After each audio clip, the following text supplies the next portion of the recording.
Chapter 944. Zhou Xian frowned, but since it was just the two of them talking in secret, he was too lazy to argue with his son about how his Royal Highness was addressed. He said slowly, "Why are you so impatient? What did I tell you in the past? Only by smiling and talking calmly can you achieve big things and become an official. I won't keep you in suspense. The Lingzhou general's manor has no intention of pursuing the matter of Wenquan Street. His Highness has a big plan and doesn't have the time to fight with these soldiers who don't know what's good for them." During the banquet, His Highness pushed out Huangnam County's Song Yan and Longqing County's Su Beiji to become the Lingzhou provincial governor and Lingzhou provincial governor. This is a good thing and a bad thing. Let me test you, tell me what is good and bad about it. Zhou Congwen, who was not unfamiliar with the conflicts in the officialdom, began to think carefully. After a long silence he said, "The good thing is that father is one of the first officials to enter the general's official residence. The new provincial governor and His Excellency are not looking at the monk's face, but at the Buddha's face. If they want to take control of father's position in Lingzhou, they have to consider His Highness' eyes." The bad thing was that His Highness did not settle the score with Dong Yueqi and that group of old men. Then their positions were temporarily stable. The connections that father had built up in the Lingzhou military.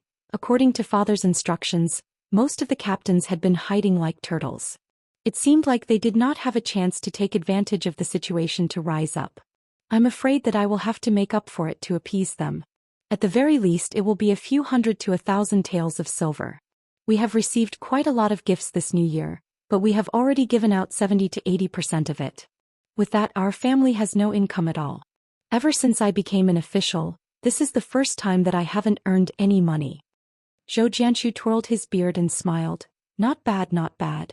I have never cared about money. As long as I continue to be an official, I will get what I need. A lot of idiots, even if their family background isn't thin, once they see shining silver, it's like a hungry man seeing a beautiful woman. If they eat too badly, it's tantamount to neglecting the essentials and chasing after the trifles. They won't go far in the officialdom." Zhou Congwen mocked angrily. "That Dong Yueqi and the other two are really funny. That person just said one sentence and one knelt, one cried and one was beaten. This bunch of uneducated general seeds don't think they are embarrassing. However, at least they know how to act according to the wind, but they are too stiff. They are not as simple as you are, father."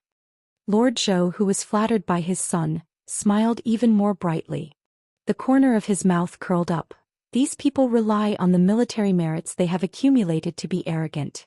Don't look at how I am friendly with them in the past. In fact, I don't think I have any respect for them. Let's not talk about others. Just that military officer Huang Zhong, until today I only know the 10 words in his name. Can this old man manage Lingzhou's political affairs well? He has 4 sons and a bunch of grandsons, but none of them are promising. They bully men and women and do all kinds of evil. Most importantly, it is fine if they do bad things, but they do it so openly. Aren't they stretching their necks and begging the Su family to chop off their heads? Luckily, His Highness still remembers their old relationship and is too lazy to bother about it. If it was any other master, they would have already chopped off their heads and made them into candied haws to show their might. Zhou Congwen sneered. "This Lingzhou general is too soft-hearted. If it was me, I would have already killed the chicken to warn the monkey in Lingzhou. I would have killed a few hundred people from his family. Anyway, they are all people who deserve to die. When that time comes, the entire city will be frightened and no one will be convinced. I can also make a good name for myself among the ignorant people." Zhou Jianshu laughed heartily before retracting his smile. He said solemnly, "During this period of time, don't show your face outside the manor. His Highness is about to leave Lingzhou. When you meet up with those family members, remember you are only allowed to say good things about His Highness. If anyone refutes you, you will fall out with them on the spot." Zhou Congwen hesitated for a moment, then said with a smile, "I'll listen to you, father. Those generals who call me brothers might still be useful in the past, but in the future they won't be worth much. Sooner or later I'll fall out with them." Zhou Jianshu's face was filled with gratification. Dong Manor. Dong Yueqi, who had lost all face on Wenquan Street, closed the door and refused to see any guests. Dong Zhen watched as her father, who could talk and laugh in front of General Zhong, became depressed. He put on his clothes and no longer exposed his chest and back. However, he continued to stare blankly at the Yueqi military officer's armor. Dongzhen tried to persuade her father to eat a few times, but he did not listen. She could only heat up the food again and again. Dongzhen, who was originally a little stubborn and did not want to admit her mistakes, cried as she knelt at her father's feet. Dong Hongqiu sighed heavily and reached out his right hand that was covered in calluses and scars. Back then, even when he slept, he had to hug the Bailiang blade with both hands to sleep peacefully. Dong Hongqiu rubbed his daughter's head and said softly, "Do you think that 600 old soldiers sent His Royal Highness out of Bailiang and into the capital because I was blind? I just did not want to admit it. Do you think that I would not believe the rumors that His Royal Highness went to Beimang alone? I just did not want to believe it. Not only Lingzhou but the entire Bailiang is the same with all the old generals and officials like me. However, when I knelt today I was still not kneeling to the young prince. I was kneeling to the general and to the Bailiang soldiers who died in battle. If I did not take off my armor today, even I would have forgotten how many scars and arrow wounds I have. Do you still remember what I told you in the past? The reason why I joined the army and risked my life to fight with my life on the line was not because I had nothing better to do. Father's ancestors were all officials and their ranks were not low. Your great-grandfather was a deputy imperial censor of Northern Han, and your grandfather was a county magistrate.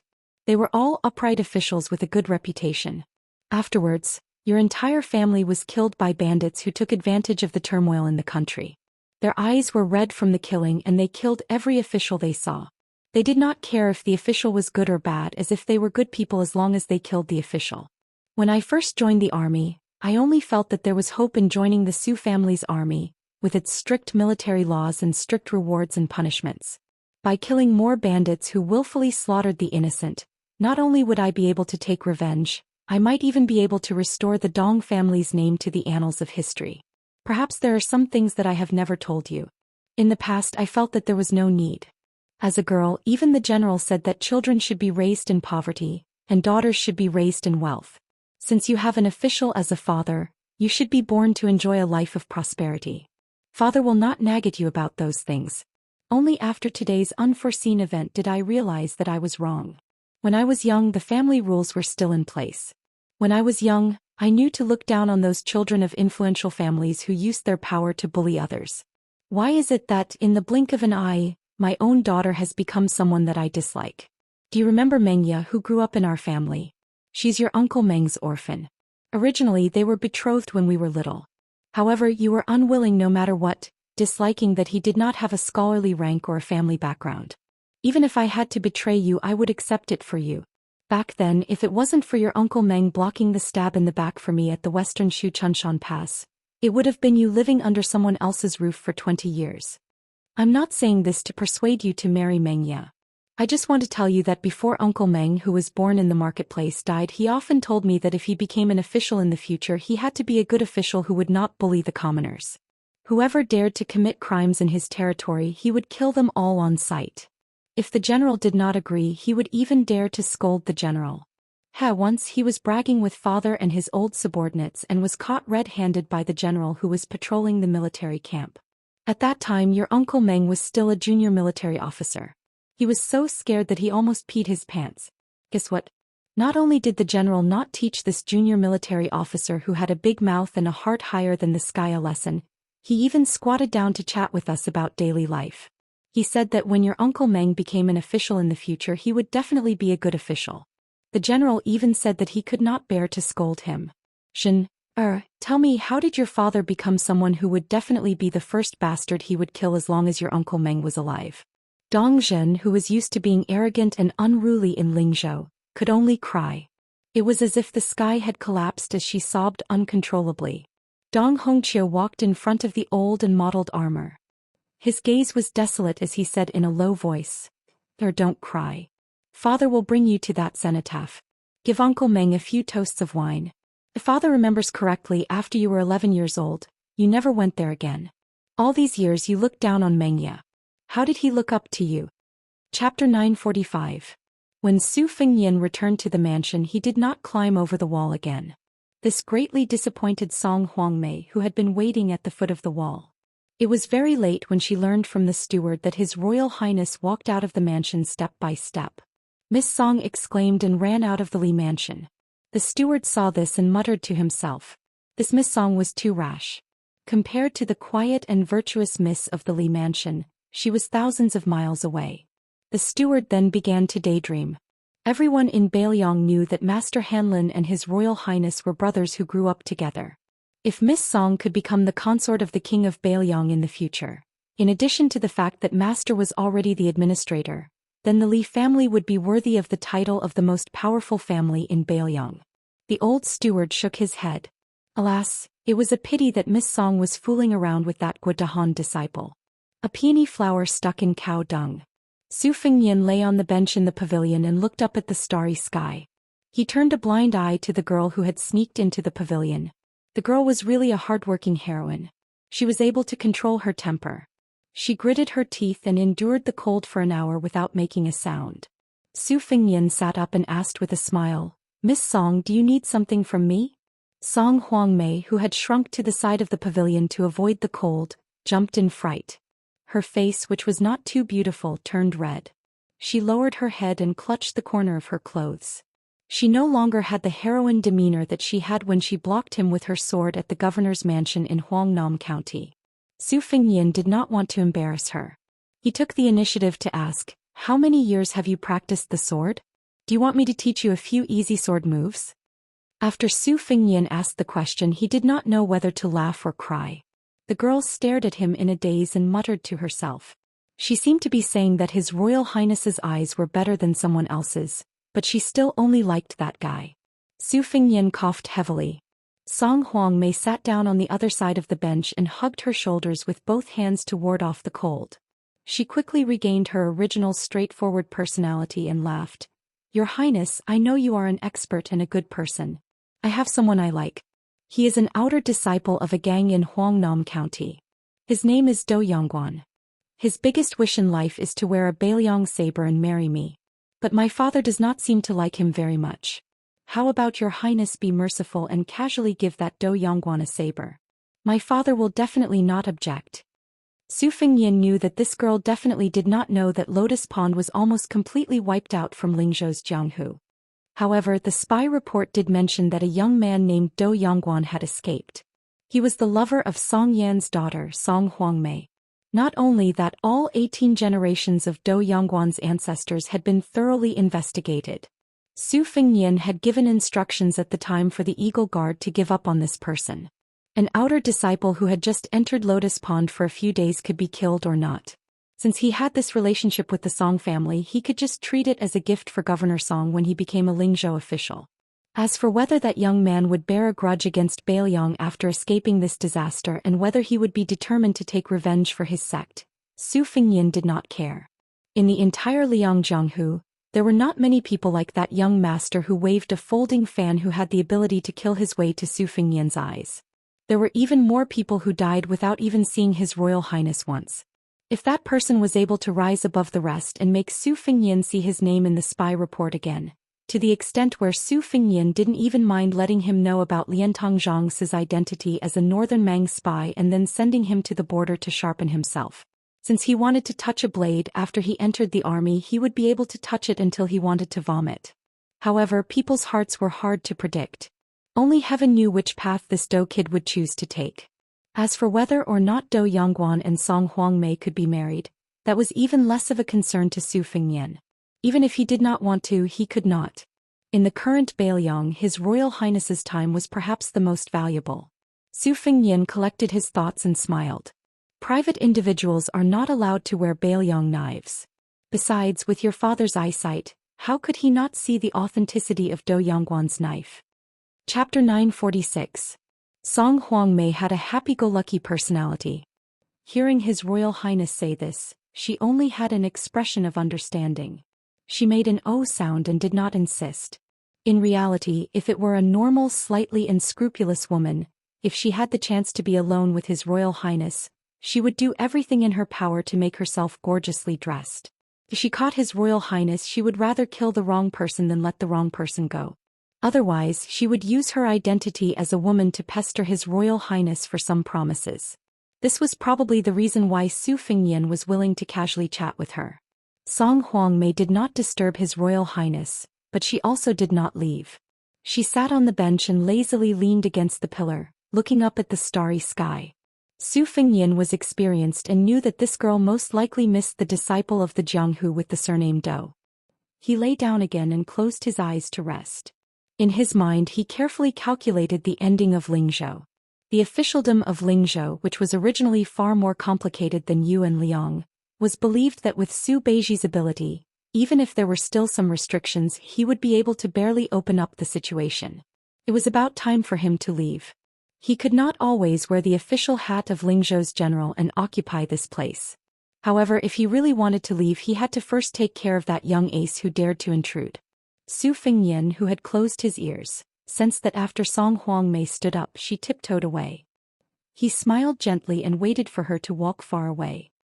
He snapped his fingers and said to the death soldier who had quietly appeared, "Tell Lingzhou's Yu Sun to do something and polish Do Yangguan. If this person is too unyielding, remove some of his edges and corners.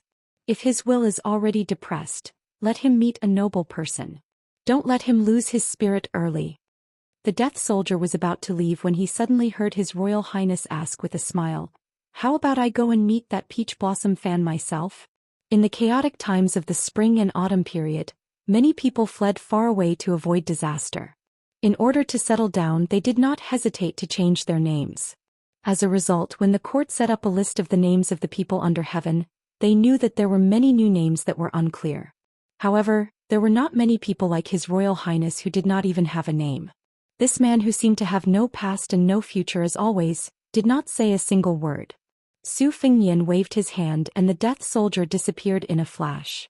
Su Fengyan, who still did not feel sleepy, strolled along the small path, counting the lanterns along the way. He guessed that after Li Shifeng stepped down, the court would agree to let Wang Ulfting take over the position of Golden Thread Weaving Bureau. Because once this opening was opened, the Duke of Huainan Zhao Ying, King of Jing'an Zhao Sun, and the powerful King of Yanqi and the arrogant King of Guangling would probably be willing to borrow the east wind of Bailiang to pull out this thorn in the flesh. Thinking of this, Su Fengyan smiled and said, "What thorn in the flesh? It's more like a thorn in the flesh." Walking to the north side of the official residence near the lake, he was surprised to find that Song Yan, who had just become the king of Lingzhou, was sitting on a rock by the lake. It was a large object that had been moved from the lake of the spring deity to the Bailiang road. The cultured and famous people in Liang favored the huge rocks that were pulled out from the lake of the spring deity. Furthermore, even the most ordinary of rocks weighed a few thousand pounds. To be moved hundreds or thousands of li, even if it was not expensive, it would still be expensive. Song Yan's attitude was relaxed. One leg was straight, the other bent, and he drank mouthful after mouthful of Jian Nan Chun, which was said to be able to burn through the intestines and lungs. When Su Fengyan walked to the huge rock, Sir Song finally came back to his senses. When he wanted to stand up and greet him, His Royal Highness had already sat down cross-legged. It was not appropriate for him to stand up. Song Yan roughly understood the temperament of the Lingzhou general beside him. He did not bother to make a scene. He shook the yellow clay wine jar and only smiled and said, "Your Highness, it's bottomed out." Su Fengyan smiled and said, "What bottomed out?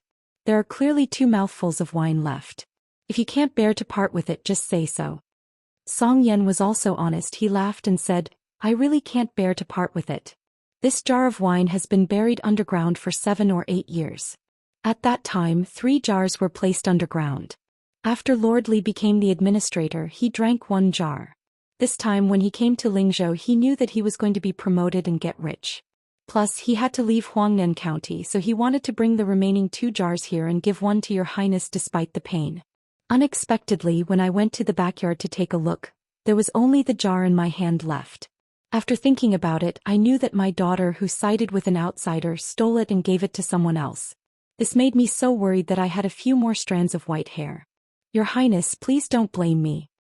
Su Fengyan joked. "The reason has been taken by Sir Song. What else can I say?" Song Yan sighed with emotion. "Your Highness hasn't had it easy these past few years." Su Fengyan was silent for a moment. He waited for Song Biejia to raise his head and drink a big mouthful of wine before he laughed softly.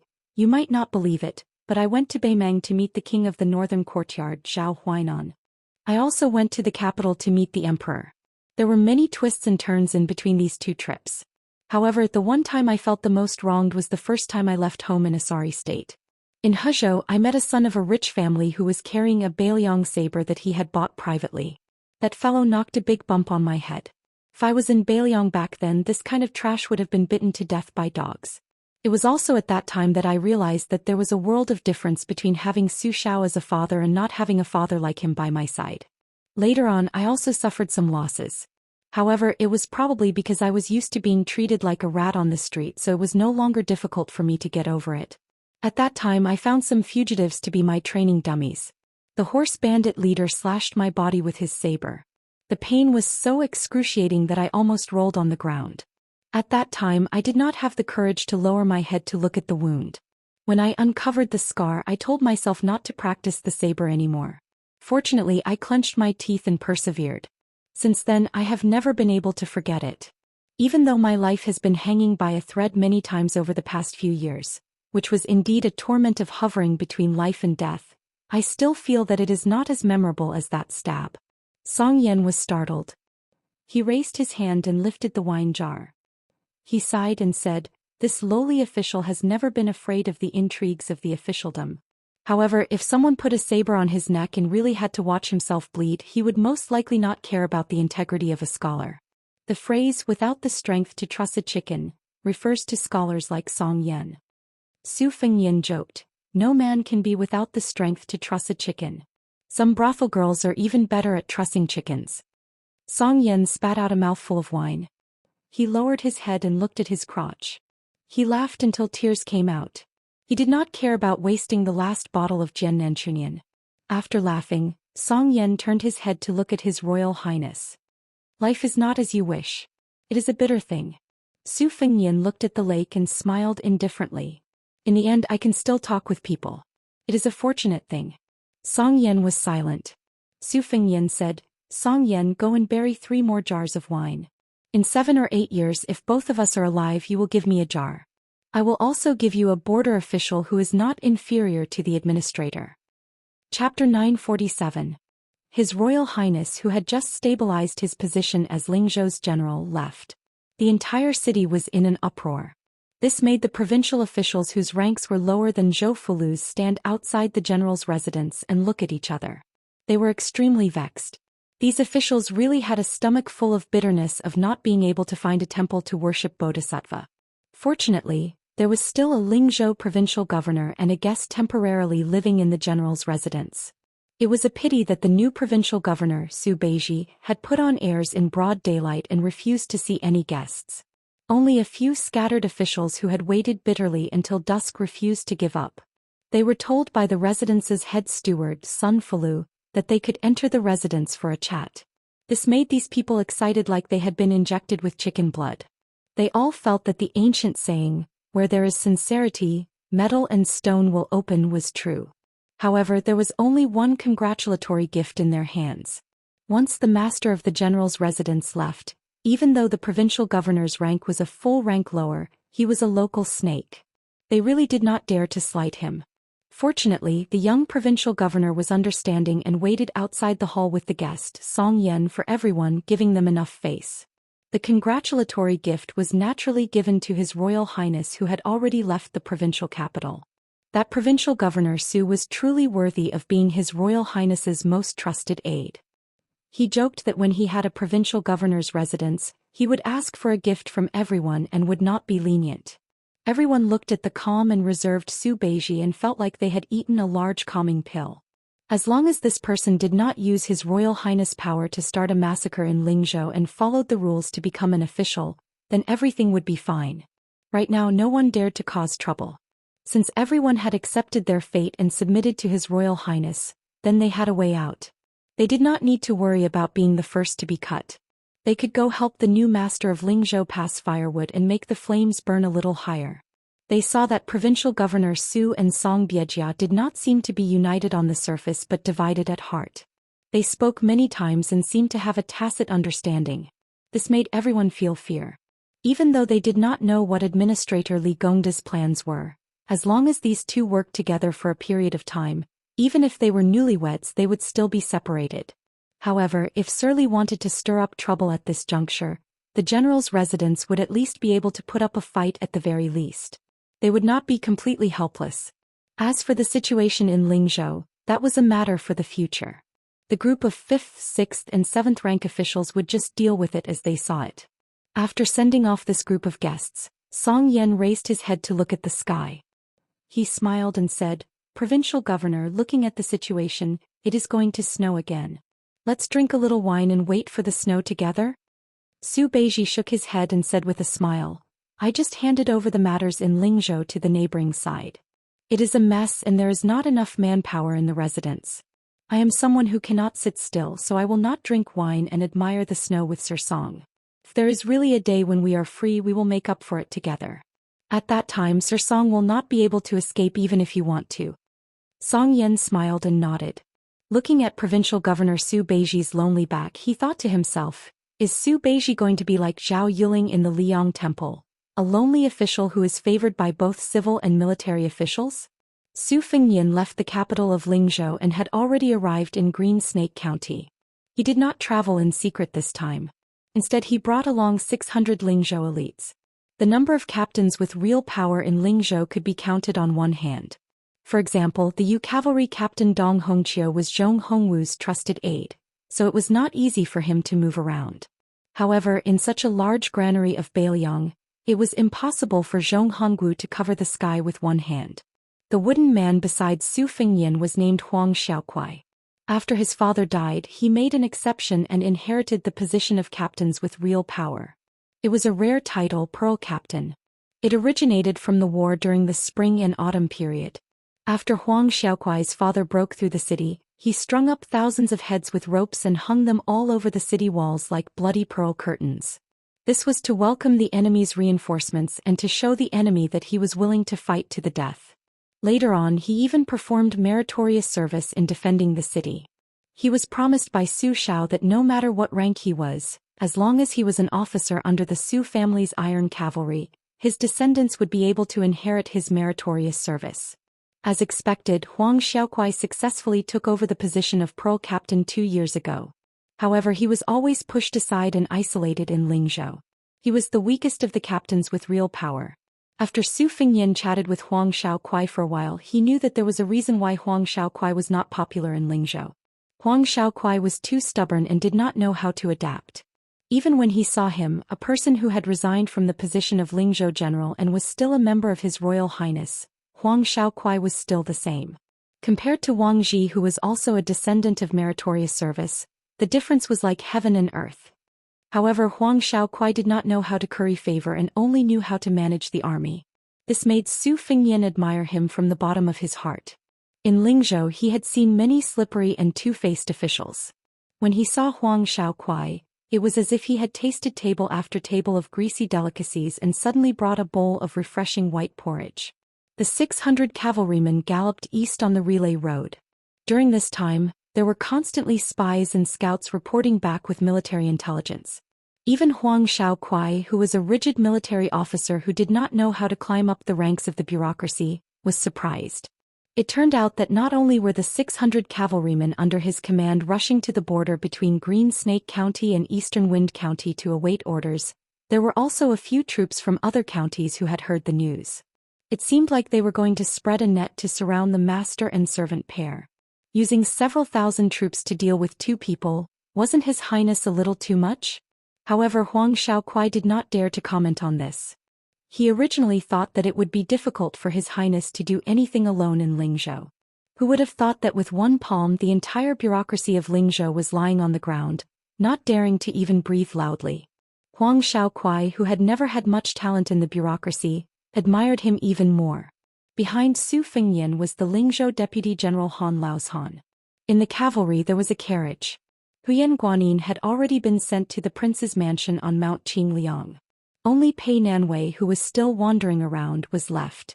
From time to time she would lift up the curtain and look at the person galloping forward. Pei Nanwei's eyes were gloomy. If this was 3 years ago when the Crown Prince of Bailiang made such a big fuss in Lingzhou, in the eyes of the old foxes in the bureaucracy, it was like a child playing house. It was a childish act that would invite ridicule. But now not many people dared to have such an arrogant attitude. Most of them secretly felt that this future king of Bailiang, even if he could not compare to Minister Chen, who would probably leave the capital in the future to become a vassal of Western Shu. The difference was not too far off. Chapter 948. Su Fengnian stopped his horse at the intersection between the north and south of the post road. Soon an extremely majestic green horse appeared. This rider clearly came alone, but it still gave people the illusion that the horse's hooves were like thunder. In Huang Xiaokuai's field of vision, Su Fengnian gently squeezed the horse's belly and slowly moved forward. Huang Xiaokuai was speechless. The burly man with a spear in one hand did not wear an official's uniform or armor. It could be seen that His Royal Highness had an illustrious status. He also did not dismount from his horse. Huang Xiaokuai was impressed by the bearing of a martial arts grandmaster and a general on the battlefield. Su Fengnian calmly said, "Uncle Su, you've worked hard." Su Yanbing, who went to the border of Yuzhou to kill his way back and forth, smiled gently. Beimang's Hong Jingyan endured and did not make a move. Otherwise, it would have been delayed for a few more days. Su Fengnian turned his horse around and rode side by side with this great grandmaster of Bailiang who was capable of conquering the Jianghu after the old god of swords Li Chungang. He could not help but ask curiously, "Uncle Su, if you really want to fight with the world's top 10 Hong Jingyan, what are your chances of winning?" Su Yanbing hesitated for a moment, then said indifferently, "Within 5 years he'll die while I live. After all, I still have the advantage of a realm. It's hard to say what will happen in the future." That person is known as Beimang's Little Tuoba along with the southern dynasty's Dongzhuo. He has extraordinary talent. When he approaches the realm of earth immortals, we can only perish together. Su Fengnian nodded.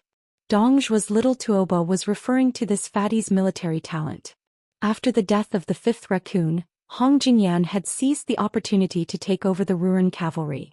After the world's greatest demon, the white-robed Luo Yang, left Beimang, he was already fully deserving of the title of the second strongest martial artist in Beimang. It was said that after Tuoba Chunsun entered the first rank, he was arrogant. The first person he provoked was this Ruan lord. He lost miserably, but the more he was defeated, the braver he became. With a public 3-year agreement, he announced that he, Tuoba Chunsun, would break through one realm every 3 years. For every breakthrough, he would fight with Hong Jingyan, causing the Beimang court to look at him in a different light. The Jianghu was just this cruel. Anyone could be reduced to a stepping stone for the next legendary figure. Other than the old monster Wang Xianji who could compete with Lu Zhu 500 years ago, there was no one who was truly invincible. The beauty of the Jianghu was precisely this kind of cruelty and ruthlessness. It was just that if one wanted to become famous in one fell swoop, practicing the sword was comparatively more difficult. Putting aside the fact that Dong Tai was too immortal and there was no news of him, there were still many grandmasters of the way of the sword who overlooked the world's forest of swords. They were slightly better at practicing the blade. Only Gu Jiantang was a threshold that could not be bypassed. If one did not defeat them, it would be very difficult to claim that one's swordsmanship and blade techniques were the best in the world. The travel-worn Su Yanbing blended into the cavalry and asked in a low voice, "Your Highness, have you investigated the background of the master and servant pair of Ruoyang?" Su Fengnian shook his head and smiled. "They are characters who came out of nowhere. We have never heard of them before. Not only did our Bailiang spies not know what to do, maybe Liang Zhaogo will also be accused of negligence. Actually, Liang Jianghu shouldn't have been so lonely these years. It was just that many grandmasters who had hopes of reaching first grade were killed by Han Diaoxi in secret. Some wandering immortals who pursued freedom, even if they reached first grade and stood aloof from worldly affairs, still couldn't escape from Han Diaoxi's bloody cat claws. Basically, every time they secretly left the capital under the emperor's orders, they would bring back 1 or 2 bloody heads. I really can't think of anyone who could escape the eyes of the imperial court and Zhaogo and suddenly appear as a first-grade expert. Not to mention those second-grade sects in the Jianghu, even Dragon Tiger Mountain Wu family and Sword Tomb aren't all first-grade experts. It is already hard to reach second-grade grandmaster, not to mention rare first-grade experts. Those who follow the rules won't be able to become top figures. Those who don't follow the rules have all died under Han Diaoxi's hands. Who knows who that fellow is? He really doesn't care about his life." Su Yanbing asked, "Do you need me to deal with that person?" Su Fengnian still shook his head. "There is no rush. If the Lingzhou Iron Cavalry are all embroidered pillows that can't withstand a single blow, then I'll let Uncle Su clean up the mess." Su Yanbing frowned. since he is a first-grade expert, even if he is at the lowest Vajra realm, then even if he can't kill 700 to 800 cavalry in one breath, it won't be hard for him to escape. Unless that person lands on a vast plain where it is easy for cavalry to charge and is surrounded by many cavalry troops, and we don't give him a chance to rest, otherwise, it will be hard for him to escape. Back then when the Shishu Sword Emperor guarded the country gates, he had no choice but to die. That was why he was crushed to death by our Bailiang cavalry. If this person is at the Xian Finger realm with one or two types of celestial phenomenon comprehension that Qi cultivators are proficient in, it will undoubtedly be harder to capture him. When the Bailiang army stepped into the Jianghu and dealt with the sects of the Jianghu, those who died were the Jianghu people who were unwilling to give up their roots and leave their homes. In order to deal with the fish that escaped the net, they could only use the Jianghu people to capture and kill them. In the words of the general, it was killing the Jianghu people with the Jianghu people. Your Highness mobilizing the troops like this, is it because you want to train the troops in Lingzhou? Su Fingyan nodded and said, since it's a game of cat and mouse, it doesn't matter if the mouse is too fat and the cat is too weak. In any case, there are many kittens that are being forced to work hard, and there are also many falcons that are hovering above our heads. There will always be a time when the mouse will slack off. This young master wants to close the door and slowly exhaust it to death. First we will block it layer by layer so that it can't move forward quickly. If it wants to kill, it has to be aware that it will be surrounded by a large number of soldiers. Lingzhou has mobilized a large number of scouts from the army to work with the old falcons and the new eagle guard. It is just to stop this first-grade mouse. If they can't even do this well, then so be it if they die. The senior commandant standing behind them will also be reprimanded by me. In this training, no matter if that pair of master and servant are numb to killing people, there will definitely be deaths. The Lingzhou officialdom did not kill anyone, and I am also holding back my anger. This is to prevent the soldiers of the Yu and Liang provinces from thinking that I only know how to talk and not use my blade. Su Yanbing smiled. Your Highness, it is best that you take away my Lingzhou deputy general position. Just hearing about your Highness's complicated officialdom is giving me a headache. Su Fingyan smiled and asked, Uncle Su, can you tell me about the first grade 4 realms? Su Yanbing smiled, just talking is useless. Your Highness needs to be able to take a beating. Su Fingyan's eyes lit up. Then I won't ride a horse and will run with Uncle Su to the border between Green Snake County and Dongfeng County? Su Yanbing did not express his opinion. The normal spear in his hand swept across. Su Fingyan, who had hurriedly reacted, slapped the spear with both hands. As a result, he was knocked off his horse and his body floated several dozen feet away. Su Yanbing leapt high into the air. At the same time he raised his arm and threw out a spear. The spear was forceful as if it could split the heaven and earth. However, this martial artist was faster than the spear and arrived in front of His Highness, who was in a sorry state. He stepped on His Highness' left arm and His Highness slid down once again. Coincidentally, the tip of the spear was pointed at him. The Bailiang blade at his waist came out of its scabbard and blocked the might of the spear. Su Yanbing, who was holding the spear, shook his wrist and the spear blossomed. Su Fingyan was so miserable that he could only retreat again and again. It could be said that he was surrounded by danger.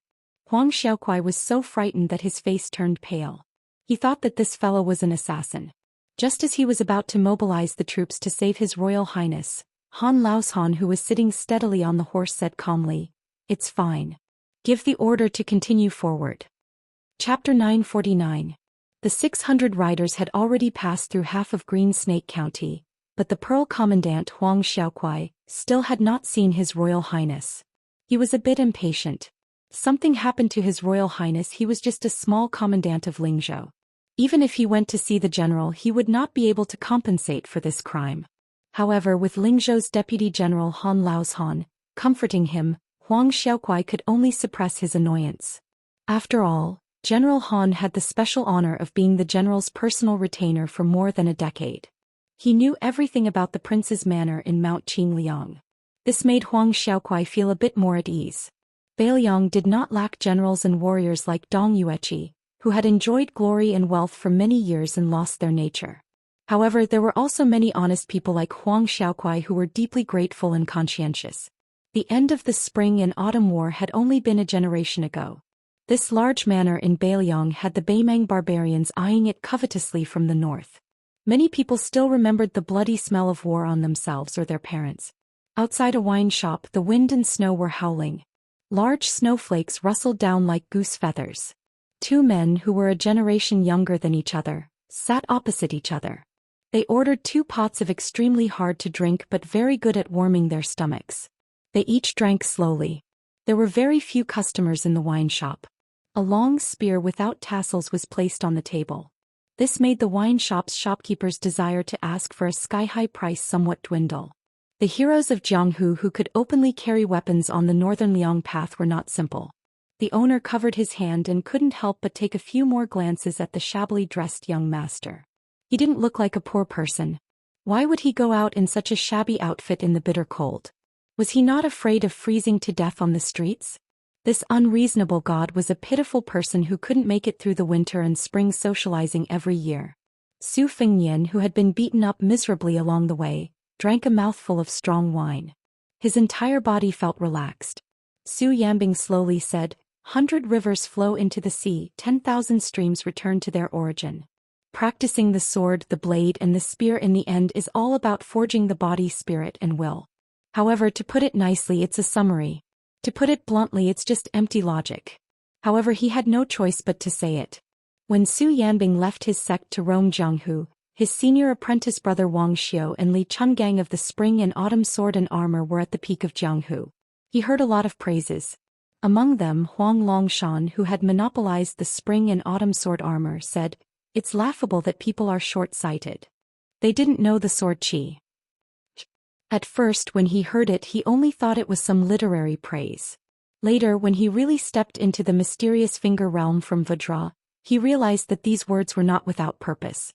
No matter how complicated the moves were or how simple they were, they all had to retreat in front of the 2 words, divine will.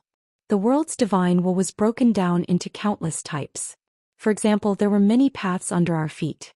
Among them, the sword will path was the most eye-catching because there were too many swordsmen walking on this path.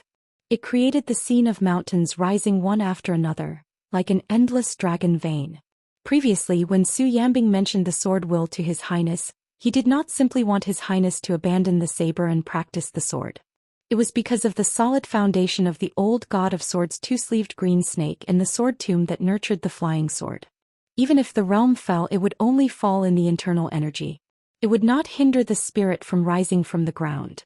Especially when His Highness had comprehended it while playing the zither at the Peach Cheeks Pavilion. The Catman Han Xianxian was able to kill the celestial phenomenon with the mysterious finger. Among the masters in the world, he was second only to Dong Tai. This was why he was called the Invincible below the land immortals. The battle of life and death for us martial artists is not a debate between famous scholars. We will only do it by hook or by crook. The owner of the Western Sichuan cottage, who was killed by His Highness, was an example. He could be regarded as a land immortal if he was an armchair strategist. However, in front of the real top martial artists who had been tempered in blood, he was not worth mentioning. He was like a paper tiger that would be smashed with a poke. It was said that a poor family could not produce a noble son, and a gentle village could not produce a first-class master. These people walked the Jianghu. Even if they had a high starting point and were very fancy, they did not understand and disdained those unorthodox methods that did not conform to the rules. When facing a master of the same realm, they would only be humiliated. If not, how could they, who were born with famous teachers and secret manuals, not be at the top of the Jianghu? His Highness made Su Yanbing feel very gratified. It was because of the trip to Beimang. He put himself on the line of certain death and slowly cultivated the realm. He stumbled along the way, but once he got it, it was the real thing. His Highness was not like the younger generation of many famous families in the Jianghu. They had countless secret manuals in their hands, but none of them were written by their own painstaking efforts. If one followed the footsteps of others for a lifetime, how could one become a talent? Back then, Su Yanbing left the sect for 2 reasons. Firstly, I was a disciple with a different surname, so I didn't want to compete with my senior brother Wang Xiu for anything. Secondly, I didn't want to be a frog at the bottom of a well. I wanted to see the local customs of the Jianghu with my own eyes, as well as the various immortals who had come out into the world. All these years, when I was drinking and chatting with my senior brother Han Laoshan, he also said that he entered the Jianghu too late, which was why he was stuck at the Finger Xian realm for so many years. Perhaps he would never be able to ascend to heavenly phenomenon in this lifetime. Back then, among the 4 direct disciples of my master, the one with the highest talent wasn't me, nor was it Wang Xiu. It was Wu Jinling, who had never appeared in the Jianghu before. He entered the grade at the age of 9, second grade at the age of 12, and Vajra at the age of 17.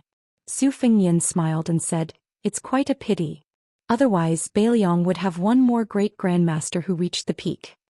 Chapter 950. Su Yanbing, who was rarely sentimental, sighed, In Jianghu, every time a stone is thrown, there will be ripples on the lake or huge waves on the river. There will definitely be people who will drown in it. Who knows when it will be my turn? If Wu Jinling is like Zhao Ningxian of the Taoist master's residence in Longhu Mountain, he will be at a higher level than me, Su Yanbing. Su Fengnian shook his head and said, Some people are fine as bystanders in Jianghu, but they are not naturally suited to mingle in Jianghu. This is like those top scholars in the imperial court. In fact, not many of them can make it to the second rank. They will be disbanded after a few years. They are far inferior to those ordinary jinshi. Su Yanbing nodded and said, It's hard not to believe in fate. Especially after entering the celestial state, only then do I know that the illusory concept of fate is not a preposterous word used by the ancestors to scare people. Su Fengnian drank the wine in the bowl in one gulp and said in a low voice, Previously when I was playing the zither I was enlightened. After thinking about it I only understood the word, come and go. Su Yanbing was very interested. He put down the bowl and asked with a smile, Your Highness, what do you mean? Su Fengnian put his hands in his sleeves and looked out of the window at the fierce wind and snow. His eyes drifted and he said leisurely, I once fought with Wang Xinji by chance. It was not a satisfying fight. Old Wang only used 70 to 80% of his strength at the last moment. After that, I was alone in the wilderness. I don't know if it was because I was in an out-of-body state or because I was possessed by the devil. Anyway, the first thing I did was to disperse mountains, rivers, and many things in the world in my mind. That kind of feeling was wonderful. It was as if the world was in my hands but I could throw it away at will. It was as if the world was the king of the world. Then without any external objects I was bored to death. I took back those things one by one. But in this process I was just a spectator at the beginning. I didn't catch anything. It wasn't until I was playing zither in the Peach Cheeks restaurant that I remembered the injustice of playing zither. In addition, I saw Song Yanqing's 14th sword. I vaguely felt that the Earth Immortal's sword was crying out for someone. Back then I did a lot of ridiculous things like squandering money. Now I was just picking them up one by one. But I didn't want to cry out for injustice. Instead it was because I was in an out-of-body state. The last place before I collected my thoughts was above the clouds of the 9th heaven. In a trance I seemed to see a flood dragon surging, moving clouds and summoning rain. There were also many immortals sitting in various positions. No matter how the clouds moved, they always held fishing rods in their hands. They didn't have hooks, but they sat high above the heads of all living creatures. They swung their fishing rods again and again, fishing up strands of the world's fate. Especially above the Bailiang, the number of times they raised their fishing rods was especially frequent. I was clearly familiar with the back of the immortal who was singing loudly, but I just couldn't remember who it was. I couldn't cry out for injustice. What should I do? So, I really want to know if there's really someone above us. Is there a way to try slaying a dragon and killing an immortal? Only then can I vent my anger. Even Su Yanbing, whose cultivation realm was unfathomable, was dumbfounded when he heard such crazy words that were loud enough to blot out the sky. Su Fengnian suddenly stood up and looked to the east. The spring and autumn sword that was hovering outside the East Sea Martial Emperor City finally moved. To the east of Dongfeng County was Gui County. An elegant young master wearing a black robe rode slowly on a horse. A long saber with a white scabbard rested on his shoulder. His hands lazily rested on the sword, which rose and fell with the horse. A folding fan was inserted into the jade belt on his waist. He looked relaxed. Beside him was a retainer who didn't ride a horse. His figure was strong and healthy and he was running wildly behind the man and the horse. The handsome young master suddenly stopped his horse and turned to look to the east. The strong retainer asked carefully, Young master, that Bailiang's son can't hold back any more? The young master's slender and fair fingers gently tapped the scabbard, as if gently comforting the famous saber in the scabbard. He smiled charmingly and said, Not yet. but that person from Suacia Valley's sword has eaten its fill. He's preparing to fight Wang Xinji with a sword. The retainer grinned and said, "Young master, if His Royal Highness really kills Mount Bubang's leader 5th Raccoon, he won't be easy to deal with. You have to be careful." The young master rolled his eyes like a woman's coquettish eyes. "Slap him." The retainer, who reminded him out of kindness, immediately kept quiet out of fear. He slapped his face hard and scarlet blood flowed out from the corner of his mouth. Only then did the satisfied young master continue to urge his horse forward. He muttered to himself, "Everyone says that the previous leader of Wudong, Hong Shixiang, is the reincarnation of the devil-slaying platform's Qi Xianzheng. As for me, I can barely be considered relatives with those uncles and aunts who were killed by the great spiritual master Qi Xianzheng. Even if their seniority is the same as mine, their age is still there. I don't know why Hong Shixiang killed himself. Since that person surnamed Su has a deep relationship with Wudong Mountain, if I don't find trouble with him, who else can I find trouble with? Wait until this young master takes care of Su Fingyan and stays in Bailiang for a year or two.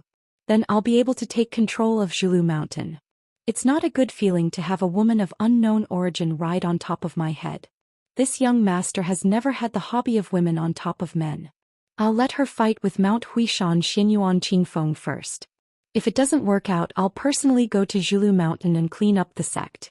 Although I'm still not that woman's match in a one-on-one fight, I'll bring a few thousand cavalry and 100 inner court experts. Even that Wang Xinji, I'll be able to cause trouble for him.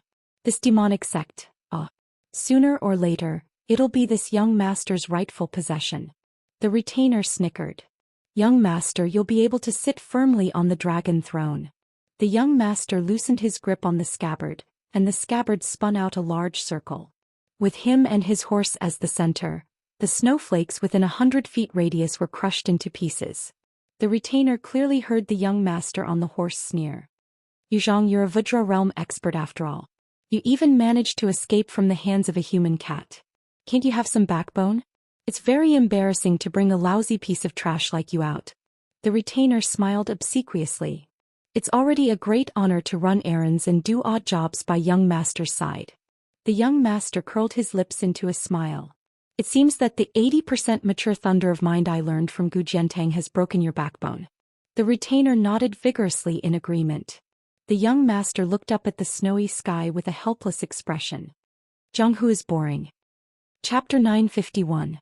Huang Xiaokuai's 600 riders were about to enter the eastern Wind County, but they still did not see His Highness the Crown Prince's figure.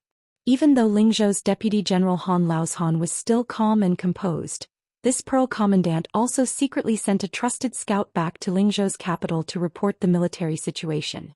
Huang Xiaokuai did not know if Dong Yueqi and the other commandants were the same. In any case, he had an old turtle in the city that kept in secret contact with him all year round. Every year they would coincidentally bump into each other a few times. Han Laoshan, who was watching from the shadows, retracted his gaze. Seeing the elite scout leave, he admired Huang Xiaokuai a little more. Han Laoshan's martial cultivation was far from his junior brother Su Yanbing, who was not very famous. However, Han Laoshan knew that he had no hope of reaching the top of Jianghu, so he placed most of his ambition on the battlefields at the border. Over these years, he had been influenced by the great general and had a unique understanding of the situation in Bailiang.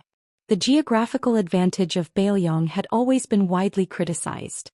However, in Han Laoshan's eyes, Bailiang's land was narrow and barren, and the people's livelihood was not great. However, this disadvantage was not necessarily a bad thing. There was a saying in the countryside that exhausted one's strength. Bailiang made enemies on all sides, and this unknowingly created the bravery and fierceness of the people. Compared to the rich Jiangnan, the people who grew up in the barren mountains and turbulent rivers were all valiant and did not fear death. If this was not the case, how could there be such a rich source of soldiers at the border of Bailiang?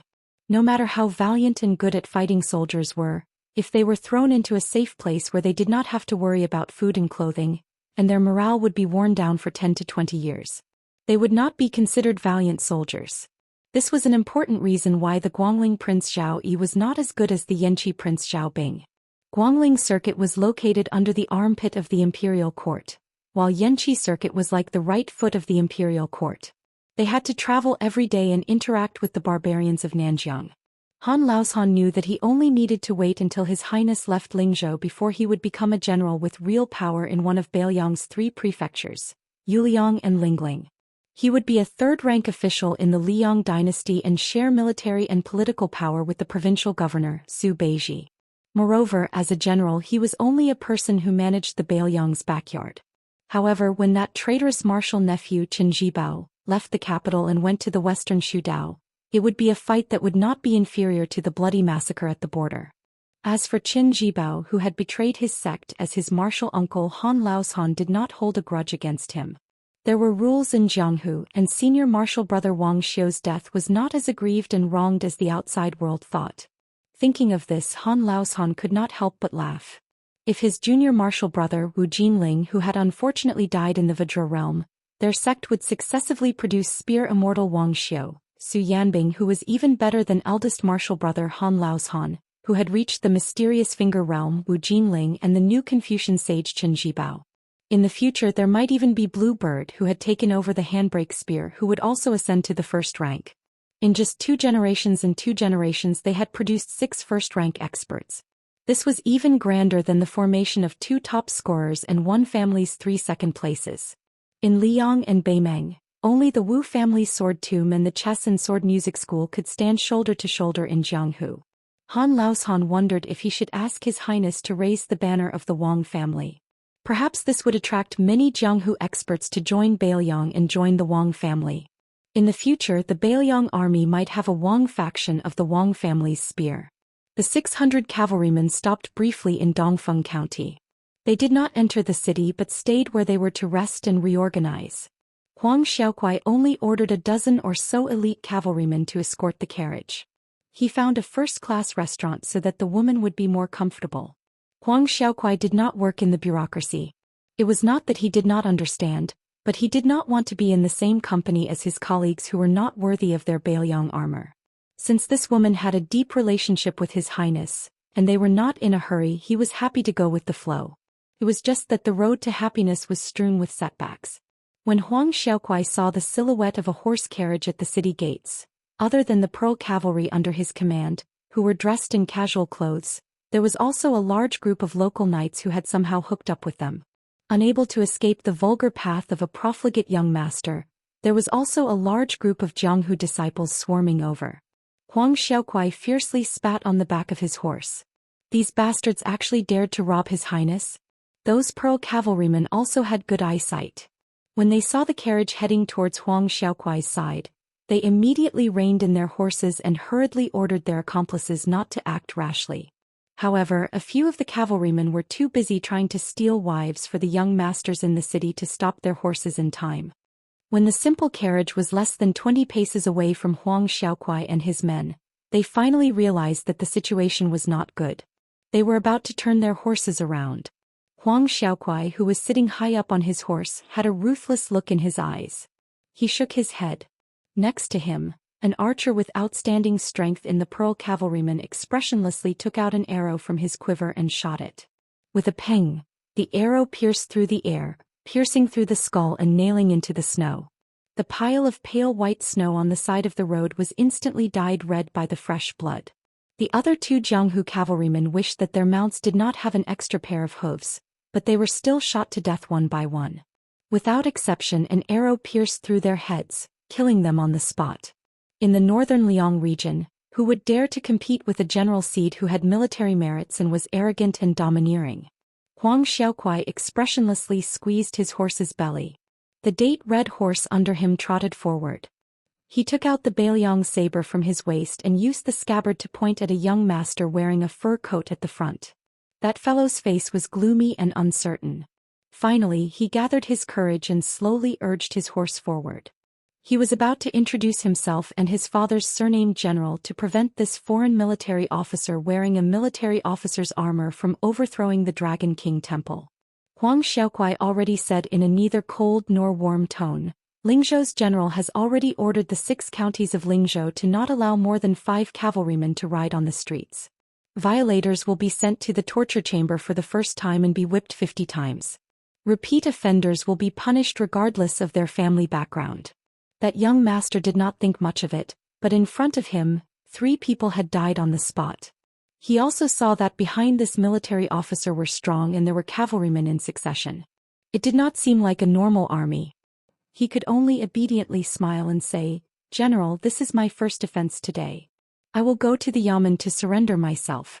I hope the general will not be angry." Huang Xiaokuai paused and asked, "You're called Gu Rund? Who is Dongfeng County's Shiwu General Gu Yunshi to you?" The young master was delighted and quickly said, "He is my father. I wonder who the general is." Huang Xiaokuai smiled eerily and put away the Bailiang saber from his waist. He raised his arm and waved it. While the young master was stunned, another arrow swept through the wind and snow. Just as he thought that he had died in front of his house for no reason, his vision blurred. His body trembled and he swallowed with difficulty. He saw an unfamiliar young man standing next to the ruthless military officer. In his hand was the arrow that should have taken his life. The Pearl military officer Huang Xiaokuai quickly dismounted from his horse. Not only him but all the other Pearl cavalrymen also dismounted and stood at the same time. They stood like javelins stuck in the snow, respectful and reverent, their eyes blazing. Huang Xiaokuai did not call out His Royal Highness' identity. He only saw that the dumb goose had the guts to sit on his horse and not move. He was about to draw his saber and kill him personally. The young master, whose tattered clothes were not as luxurious as Gu Run's, shook his head and threw the arrow back high. It just so happened that it was thrown to the archer. He smiled warmly at the young master of the Gu family, who had finally regained his senses and had rolled off his horse to kneel on the ground. "I've heard that you, Gu Rund, once had a dispute with a group of rich young masters from Yenzhou. You taught them a lesson. After that you said that no matter who they were, if they dared to behave atrociously in our Bailiang, you would teach them a lesson. It's a pity that your father had to privately compensate a Yenzhou general for this matter. Young Master Gu, I wonder if you still have this kind of backbone these past 2 years?" Gu Rund raised his head. His mind spun rapidly as he tried to guess the identity of this person. At the same time he tried to find a way out of the situation. Yes. This is all learning from His Highness the Crown Prince. His Highness said that only hedonistic sons who dare to point their spears at men from other places can be said to have reached the Grandmaster level in the competitive business of hedonism. This time it was Gu Rund who was reckless and wanted to puff himself up at his own cost. He wanted to protect that Lady Yong Rong on her journey, and he definitely didn't want to do the despicable business of snatching people away. He only wanted to let the lady in the carriage leave safely. Gu Rund had been observing the situation the whole time. When he saw that person nod with a smile, he finally felt relieved. He heard that person's mellow voice say with a smile, "Let's forget about today. Go back to the city and tell your friends that riding horses in the city is only allowed to run as fast as a normal person. If more than 5 horses disturb the people on the streets, don't even talk about bumping into people. As long as they are caught, they will be punished according to the new rules. If there is a yamen that dares to cover for them, they will be stripped of their official position and sent to the border guard station. That's right, Gu Rund, remember to tell your father, Gu Yunshi, that I used to steal his wine pouch when I was young. If this General Wu still holds a grudge, he can go to Liangzhou and ask for it from me. As for you, Gu Rund, if you have the heart to stop harming the little rich young masters in the village, you can join the army. I will help you plead with this Pearl Commandant beside me to open the back door for you." Chapter 952.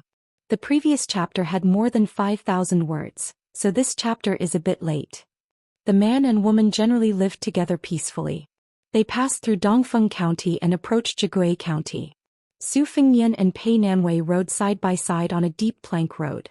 Another 100 li to the east was Tongmen Pass, which was known as a natural barrier. There was a saying that Tongmen Pass was solid but Bailiang was solid. It was fully deserving of being the most important pass in Jigui County. It was heavily guarded and the captain of Tongmen Pass, Xen Ima, had 6,000 elite soldiers.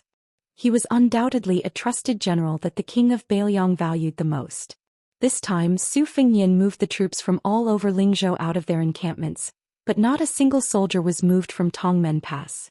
It was enough to show the extraordinary position of Tongmen Pass in Lingzhou.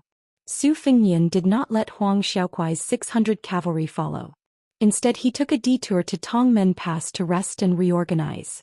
He only brought Pei Nanwei and Su Yanbing on this secret plank road that only the military horses could step on.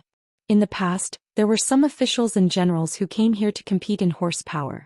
Now that there was an order, they did not want to run into the tip of the spear before the Lingzhou general left. The reason why Pei Nanwei wanted to get out of the carriage to take a breath of fresh air was because she came from a family of scholars. She had heard that the previous dynasty's poet-emperor used a poem from Tongmen to win the title of the frontier fortress poem of the previous dynasties. That was how Zhigui County came to be. It was said that there was a cliff carving of a sword hero left on the mountain wall in front of them. Her heart yearned to see it. Su Fengnian's hands did not pull on the reins. He closed his eyes and focused, allowing the warhorse to run forward. Pei Nanwei's equestrian skills were average, but she was not afraid of falling off the horse and getting injured. She took off her veiled hat and put on a sable fur coat. She rode a handsome black horse. In the white snow, it was hard to say whether she was like an agile butterfly or a peony swaying in the wind and snow. When Pei Nanwei stopped the horse and raised her head to look at the blurry stone carvings on the cliff, it seemed that there was nothing special about it. She came in high spirits but returned in disappointment. Especially when Su Fengnian mentioned this plank road to her. Just in the previous dynasty, there were more than 20,000 corpses in this area. This made Pei Nanwei's hair stand on end. She no longer had the least bit of leisure and elegance. It was almost dusk. Above her head was the heavy snow that did not want to stop. The plank road was dead silent and gloomy. She was obviously a little scared. She had no choice but to find something to talk about. She slowed down the horse and asked the man beside her why the Beiliang spies could not find out the details of the master and servant pair. Su Fengnian reached out his hand and accumulated a palm full of snowflakes. He held out a small round snowball and said carelessly, "A good spy is even rarer and more valuable than those brave and skillful military officers. Not only must they be able to endure the loneliness year after year, they must withstand conspiracy after conspiracy. The key is that they must always be loyal and devoted. They must also be able to take charge of an area and filter out all kinds of information. In the end, they have to risk their lives to deliver it back. Therefore, without 5 or 6 years of polishing, it is impossible to produce a qualified spy that can be used with confidence. Some old spies either disappear at will or directly betray the enemy camp. The difficulty of espionage lies in the fact that it is already difficult for spies to do things. It is even more important to test a person's tenacity. Not everyone is willing to do this job. In the past, in Chu Lushan's hands, there were more than 30 provinces in Beiliang. For more than 20 years, there were only about 400 people trained. What's more, half of them needed to be cast long lines to catch big fish. If they were divided among more than 30 provinces and more than 200 counties, how many people could each county have? In addition, last year, in order to help those scholars pass away smoothly, many precious spies who had been hiding for many years were lost. Besides, our Beiliang spared no effort to eradicate the spies on both sides of Liang and Beimeng. Zhaogo and Spiderweb also didn't rest for a single day. Every year many people died between the 3 sides. It was fortunate that Chu Lushan was in charge of espionage. If it were anyone else, Beiliang would have long been blinded. Just those 300,000 cavalry, which is very frightening, won't be able to win a big battle. In the War of the Southern Dynasty, the Beiliang cavalry advanced all the way. A large part of the military merit had to be credited to the Beiliang spies. Last time when I went to Huangnam County, I only cared about killing people to vent my anger. I killed a few double-faced spies. After that, my sister scolded me for being a wastrel who didn't know the cost of daily necessities. Indeed, I wasn't wronged. Su Fengnian gently tossed the snowball into the distance. He said softly, "This world is really too big. It's not easy to find one person." Pei Nanwei shot a glance at him. She couldn't see His Royal Highness' expression clearly. She only felt that there was a faint sense of desolation that was rarely seen. The wind and snow whistled. They were still dozens of li away from Tongmen Pass. Normally, the journey wouldn't be long, but at this moment the snow on the plank road was thick and the horses' hooves were sinking. Even though Pei Nanwei was wearing a warm marten fur coat, she began to feel that the suffering was not light. Moreover, in the eyes of an expert, her equestrian skills were really shoddy. Su Fengnian looked at the sky. There were signs that it was getting heavier. The 3 of them were riding against the wind, but Pei Nanwei insisted on riding alone in the wind and snow. Su Fengnian looked on coldly from the side. When her horse suddenly slipped, her hands were already cold and numb. She didn't have the strength to hold the reins tightly. Just like that, she fell onto the plank road and rolled. Fortunately, the snow was soft and there was no injury. Su Fengnian reined in his horse and turned around. He stretched out a hand. She was stubborn. After standing up, she turned around and reached into the collar of her marten fur coat. She used her body temperature to warm her hands. She gritted her teeth and continued to ride forward. Su Fengnian was too lazy to ridicule her. He urged his horse to speed up and blocked in front of her horse to block the biting cold wind. When they finally saw the towering walls and flickering lights of Tongmen Pass, Pei Nanwei, who had endured to the end, finally fainted and fell off the horse. Su Fengnian then carried her onto the horse and quickly rode into the city. Chapter 953. His Highness the Heir of Tongmen personally led the way and led His Highness the Heir into that simple official residence that did not have the slightest bit of extravagance. When Pei Nanwei woke up with a splitting headache, she discovered that she was lying in a room as warm as spring. Aside from the fact that her snow-soaked fur coat had been taken off, her clothes were in perfect condition. Only then did Princess Consort Jingon, who looked as if she had just made a trip to the gates of hell, slightly recovered her soul. Turning her head, she saw that a stove had been set up in the room. The man whose back was facing the bed was currently boiling wine. The aroma of the wine wafted through the air. Pei Nanwei, whose stomach was rumbling with hunger, rested her strength and put on a pair of brand new warm boots. She sat next to him and reached out to warm herself. Su Fengnian stretched out his hand and pointed at the carved mahogany food box on the stool, indicating that she was well fed and well clothed. However, he very kindly poured her a cup of scalding rice wine. Pei Nanwei opened the lid of the food box and did not pay attention to any decorum. She buried her head in the food and wolfed down the food. After drinking that cup of wine, she ordered another 2 cups. Very quickly, she began to feel a strong sense of fatigue. Perhaps because she was worried about him, she endured the urge to fight back and did not go to bed to sleep. In reality, the two of them were well aware that they were making a bet. They were betting on who would be the first to surrender. Before that, they would mind their own business. There was no need for her to deliberately put on a chaste and virtuous attitude. Pei Nanwei raised her eyelids and looked at him from the corner of her eyes. His face was illuminated by the light of the charcoal fire. He took off his outer coat, revealing the dark green soft armor that even a layman like Pei Nanwei could see was priceless. She bit her lips to wake herself up a bit.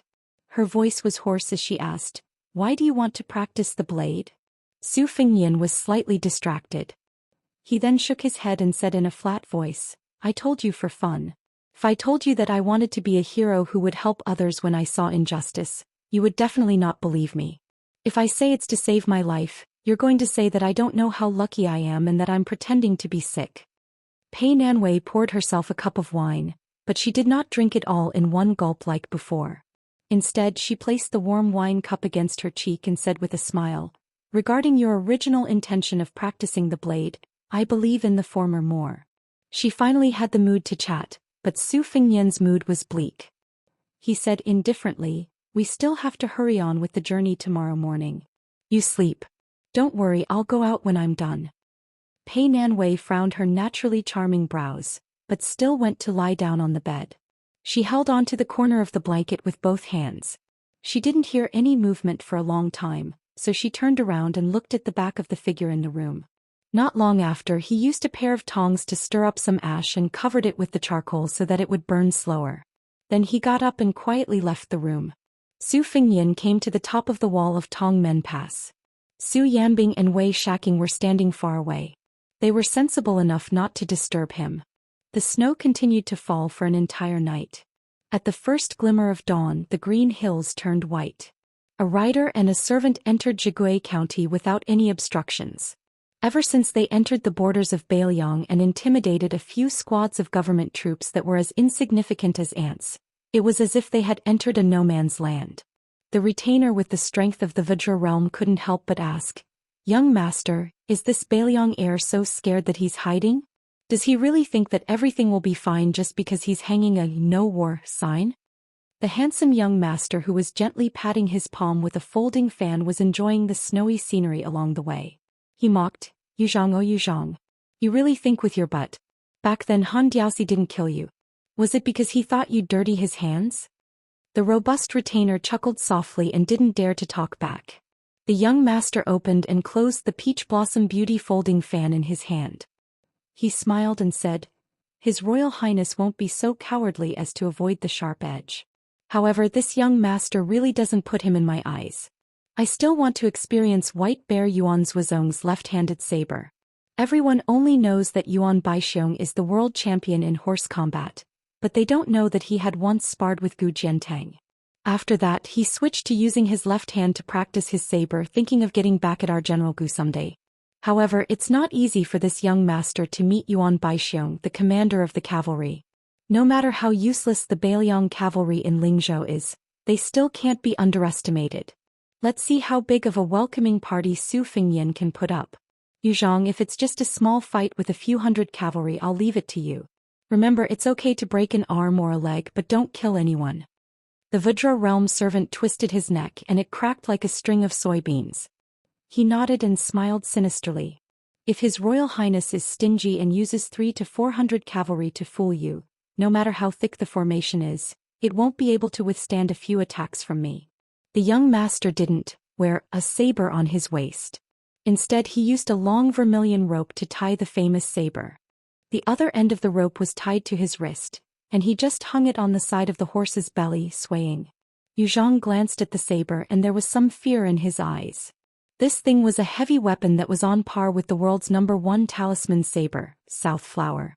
He didn't know which senior came up with the name, but he didn't care at all. It was simply called Crossing the River.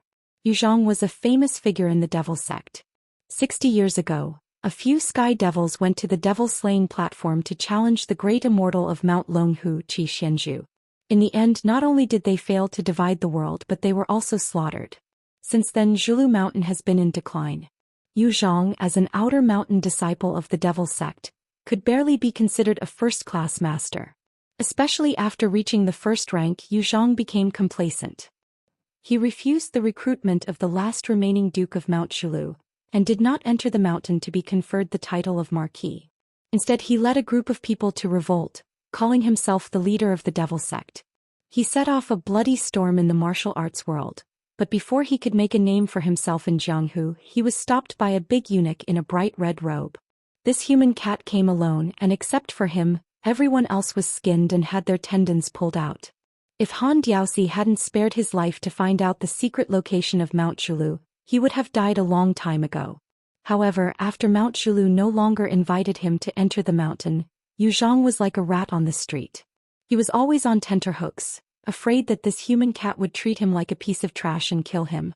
When news of Han Diaoxi's death came from the capital last year, he cried tears of joy. He was wondering if he could make a comeback in Jianghu, but in the end he was beaten up by this young master who claimed to be from Mount Zhulu. He was even able to use General Gu's Thunder Heart Square, and many secret techniques of the Wu family's sword tomb and Dongyue sword pool. His own skills were all seen by this young man once, and he was able to use them for his own use. So what if Yuzhong was a first-rank master? How could he not be shocked? Yuzhong had to admit that there were indeed martial arts geniuses that were hard to come by in 100 years. In the past it was Wang Xianji, Li Chungang and the other seniors of the Jianghu. In the future, it would most likely be the young owner of the Crossing the River saber. The young man raised his head and saw a peregrine falcon fly by.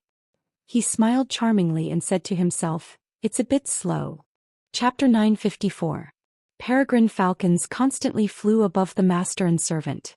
Yuzhong was only a boorish man and was not familiar with military formations. He did not know what these 7 or 8 military falcons meant, but he could clearly feel the cold aura of dark clouds pressing down on the city. Yuzhong squatted down and pressed one hand on the ground of the post road. He wanted to report the situation of the enemy to the young master with the folding fan. There were 200 riders charging toward them, but Yuzhong quickly remembered that the young master's realm was much higher than his, and the Xian finger had the mysterious power of divination, so he did not want to flatter him. Yuzhong picked up a snowball and weighed it in his hand, wondering if he should smash an eyesore falcon to death. Out of the corner of his eye, he saw a particularly bold scout. The other scouts in all directions all stopped their horses at a distance. Yuzhong stood up with a grim smile and swung his arm. Remembering the soldier's order, the snowball shot out and hit the warhorse's head. It suddenly exploded into a cloud of scarlet blood, and the warhorse died instantly. The scout rolled on the ground. Instead of running away in panic, he quickly took out his short crossbow and ran toward the man who killed the horse. After a dozen steps, he finally remembered the military order and turned around to retreat resentfully. On the way to his beloved warhorse, the young scout's eyes turned red. He took off the Namu horse tag tied to the horse's neck and put it into his pocket before running away. The young master with the folding fan did not pay attention to Yu Zhang's small quarrel. His line of sight followed the mountain ridge and looked at a mountain peak that was not too tall in the distance. According to his original plan, they would be intercepted by a group of cavalry stationed in Zhigui County. There would be at least 300 to 400 and at most 600 to 700. He would let Yu Zhang warm up and crush the courage of this Bailiang cavalry. After penetrating the formation, he would use his speed to charge straight into Tongmen Pass. Then he would personally engage in a fierce battle with the elite cavalry of Tongmen Pass. No matter who won or lost, he would become famous overnight. Unless it was absolutely necessary, he would not show his life-saving talisman. Of course, he was not arrogant enough to think that he could suppress the 6,000 cavalry of Tongmen Pass alone. Most likely he would only fight and retreat at the same time. If he really did not retreat, he would end up like the Sword Emperor of Shishu. The Wu family's 9 swords breaking 10,000 cavalry, and Li Chuangong's 1 sword killing 2,600 cavalry on the Guangling River a few years ago, did not have good endings. When this young master who broke the border alone raised his head to look at the mountain peak, there were also people who were looking into the distance. By Su Fingyan's side, other than Pei Nanwei, Su Yanbing and Han Laozhan, the 2 deputy generals of Lingzhou, there were also the 2 military officers of Tongmen Pass, Wei Shaking and Exen Yinma, as well as the military officer of Pearl Huang Xiaokuai. The 2 generals Wei and Exen were different from Huang Xiaokuai. This time they did not bring a single soldier with them. Pearl's 600 light cavalry were all waiting at the foot of the mountain. The 200 cavalry that Yu Zhang sensed were Zhigui County's military officer Ma Jinchai's men and horses. This time Su Fingyan used his status as Lingzhou's general to issue an order to have Dongfeng Zhigui and several other counties' soldiers and horses to leave their respective bases. As for the several counties' yamen and soldiers moving out in full force, it was nominally under the new Lingzhou provincial governor Su Beiji. With the mountain peak as the center, all the small and large post roads within a radius of 30 li were tightly sealed. Merchants had to take a detour. Close to 100 scouts were scattered all over the place. Regardless of direction, they strived to have a scout every 3 li. Ma Jinchai's frozen field cavalry was divided into 3 groups, gradually forming a formation. The 200 cavalry took the lead to spy on the situation. Other than that, there was also the Dongfeng Northern Country captain Ren Chunyun, who brought 400 soldiers and horses. They were waiting for orders in the southwest. Fengqiu captain Zhu Boyu personally led 500 cavalry in the northwest, eyeing covetously. The troops of the various government offices, military offices and torture chambers weaved through the gaps in the northwest. The ranks of captains in Bailiang were very messy, and there was a huge disparity in the number of soldiers they could command. For example, Tongmen Pass's Wei Shaking and Exen Yinma each led 3,000 men, but their ranks were still 1 rank lower than Pearl Captain Huang Xiaokuai, who was also a rank 4. Frozen Field Captain Ma Jinchai, Northern Country Captain Ren Chunyun, and Fengqiu Captain Zhu Boyu were of the same rank as Wei Xian and Fengqiu Captain. However, all the soldiers under their command added together could not compare to a single captain in Tongmen Pass. The military officials of Northern Liang were strong and powerful, suppressing the civil officials to the point that they could not raise their heads. However, they themselves also had many factions with mountains in great numbers. Other than the long-standing disputes at the border, there were also disputes over the passes and counties, and within the counties, there were disputes over who was truly lacking in merit officers.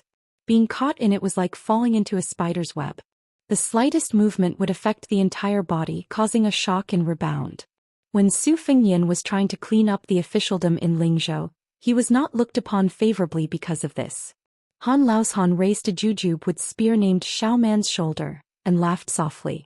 This person definitely did not expect your highness to be so bold, directly mobilizing 4 captains and close to 3,000 cavalry to crush him in Zhigui County.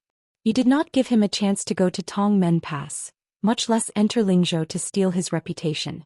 Su Fengyan laughed. If he can use the methods of the Jianghu people and take the head of a general in the midst of tens of thousands of soldiers, do you think the court will bestow him the title of general? Tongmen Pass's Wei Shaking sneered. Based on this kid's ability, he can't even go up the mountain.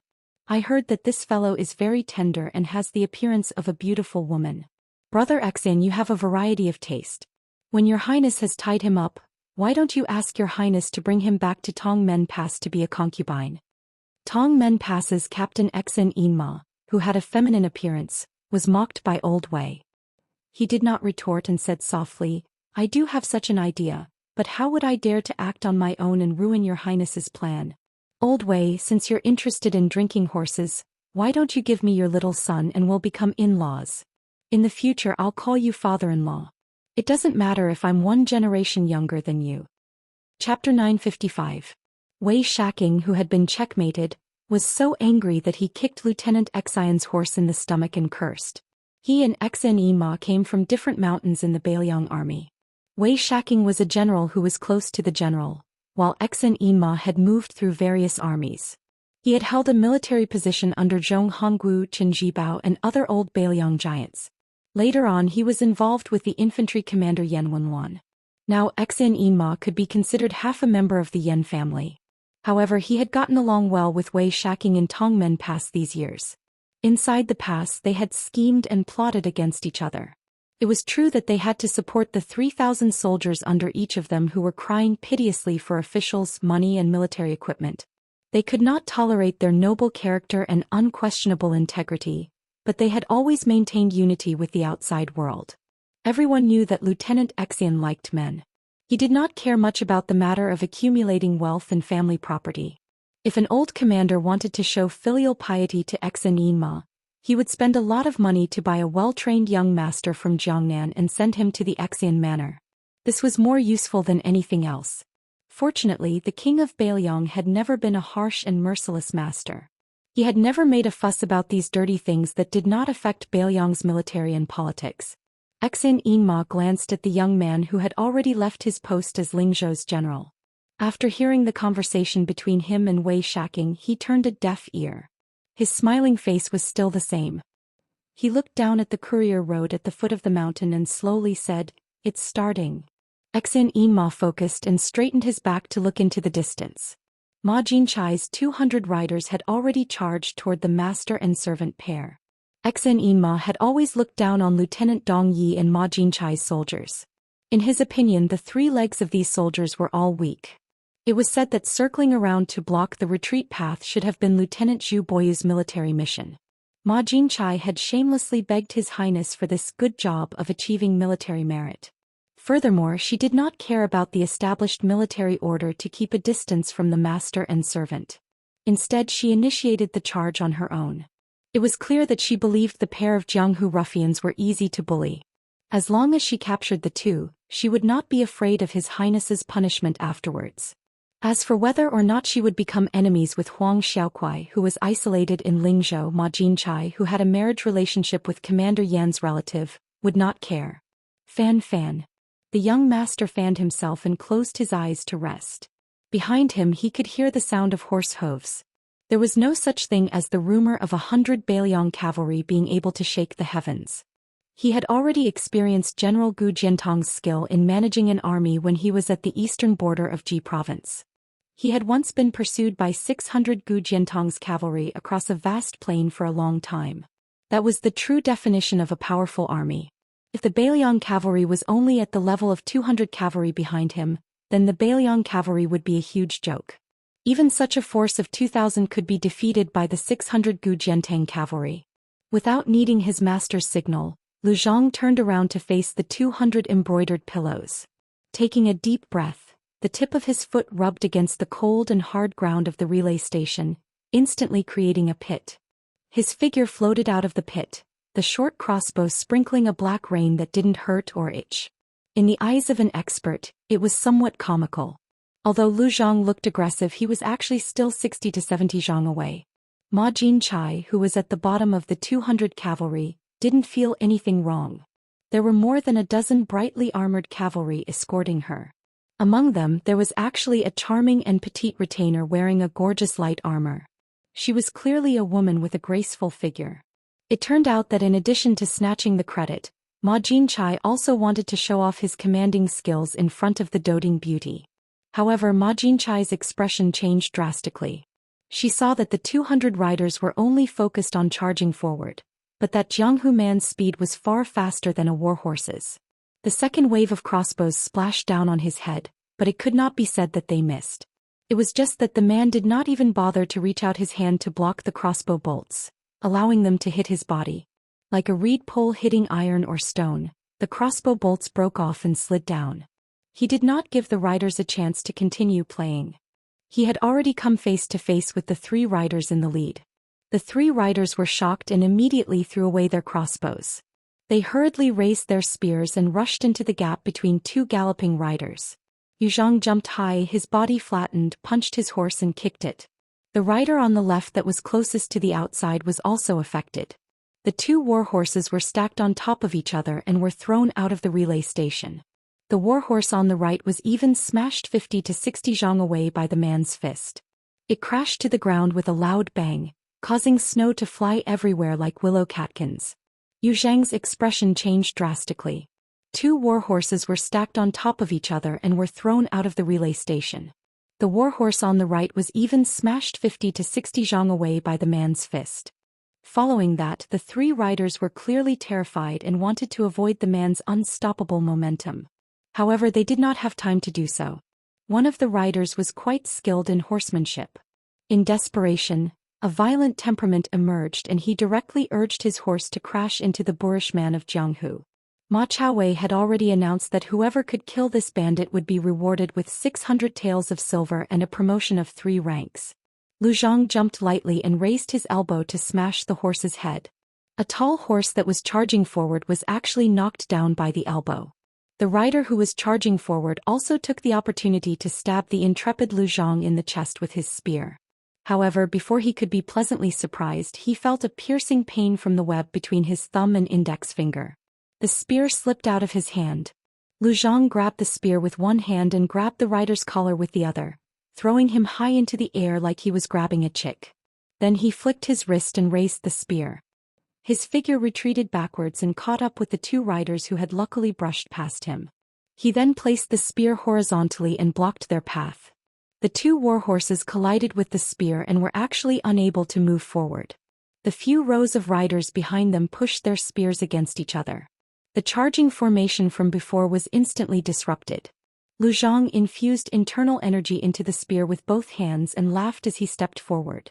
The dozen or so riders in front of him clustered together and were thrown off their horses. Lu Zhang did not care about these weak ants. He switched from holding the spear horizontally with both hands to holding it with one hand. A few clever riders on horseback threw their spears. One of the spears was aimed at Lu Zhang's head. The man who was as docile as a domesticated cat and dog in front of the young master with the fan slammed his head forward and directly shattered the spear. He snatched the spear from his hand and swept it diagonally upwards, hitting the rider's waist. The rider's body bent and flew horizontally, rolling into a slightly playful snowball on the snowy ground. Lu Zhang leaped forward. He did not care about spear techniques and only used the spear in his hand as a staff. With a swing of the staff, he sliced a warhorse from its back to its feet and split it in half. The rider sat on the half of the warhorse's corpse on the ground with a dull look in his eyes. Ma Jinchai swallowed her saliva and forced herself to calm down.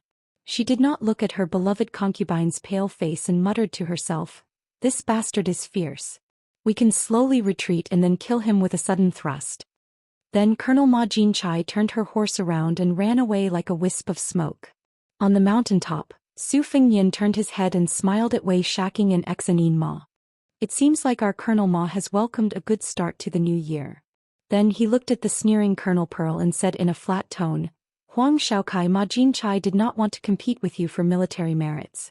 She clearly put in a lot of effort to show weakness to the enemy and lure them in." The corner of Huang Xiaocai's mouth rose. He said softly, "Colonel Ma's favor, Huang Shaokai appreciates it. Your Highness." Su Fengnian nodded. Huang Shaokai rode down the mountain alone. The 300 cavalrymen at the foot of the mountain did not move. The other 300 cavalrymen formed the left, right, and middle troops and rushed toward the young master who was slowly waving the peach blossom fan. Yu Zhang looked back and sneered. He did not chase after the defeated frozen field cavalry. When they first charged at him, they were impatient like a hungry man who saw a woman. Now before he could even warm up, they were already crying for their parents to go home. Yu Zhang threw away the red-tasseled spear that was soaked in the blood of the war horse. He planned to experience the ability of the next cavalry in Bailiang's Lingzhou. In the eyes of this Vajra realm expert, the so-called Bailiang cavalry were all made of tofu. Yu Zhang spat a mouthful of thick phlegm on the ground. Yu Zhang could be the king of Bailiang and play around with such small fries. On the mountaintop, Su Fengnian, who had been watching coldly from the sidelines, had his hands in his sleeves. Two of his fingers were twirling inside his sleeves as if he was spinning silk from a cocoon. Chapter 956. On the post-house route, the battle with the frozen field cavalry as the main characters had come to an end. Very quickly, there were scouts who passed on the general military information to the commandant of the Northwest, Ren Chunyun, and the commandant of the Northwest, Zhu Boyu. The reactions of the two generals were completely different. Dressed in bright red armor, Ren Chunyun stood with a saber at her side. When she heard that Ma Jinchai had suffered a setback, she laughed loudly and stroked her horse's mane with a gloating expression. As generals of the same province, their ranks were similar. Since the official hats on their heads were not too different, then naturally they were enemies. Ren Chunyun, who came from a poor background, had long disliked the laughably named Commandant Ma. Her subordinates were all descendants of Lingzhou's generals, so how could they train elite soldiers? There were two plains on the Lingzhou plains that were easy for cavalry to stretch out and train. Last year, Ren Chunyun had a dispute with Ma Jinchai and fiercely taught the flashy frozen field cavalry a lesson. However, Ma Jinchai quickly turned the tables on Ren Chunyun in the officialdom. The salary was not bad and no one dared to do anything to this lightning pool. Ren Chunyun only received some leftovers that did not even have B-grade aptitude. Only after asking around did she find out that it was Ma Jinchai's in-law who was an important member of Bailiang's military depot who had set up a stumbling block. Later on, Ma Jinchai brought 100 cavalry with brand new armor to Ren Chunyun's territory to flaunt her might under the pretext of killing roaming bandits. If it were not for Ren Chunyun firmly suppressing the lower generals to not cause trouble, there would have been a mutiny. On the other side, Zhu Boyu was much calmer. His impression of Ma Jinchai had always been bad, but he never showed it on his face. If he really met her, he would drink and be polite.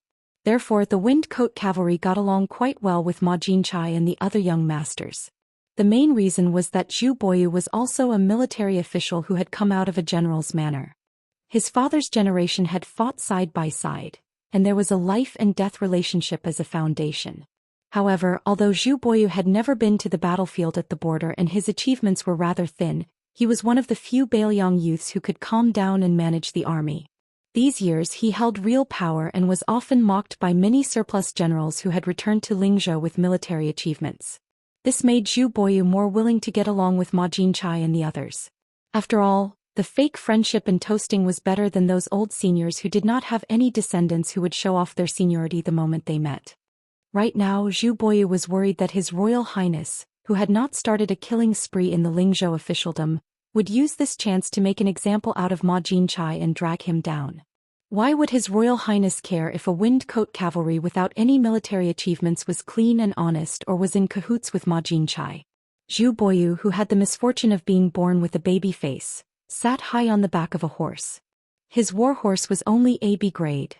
The Wind Coat cavalry only had 30 A-grade war horses, and they were all given to those who had military achievements and elite soldiers.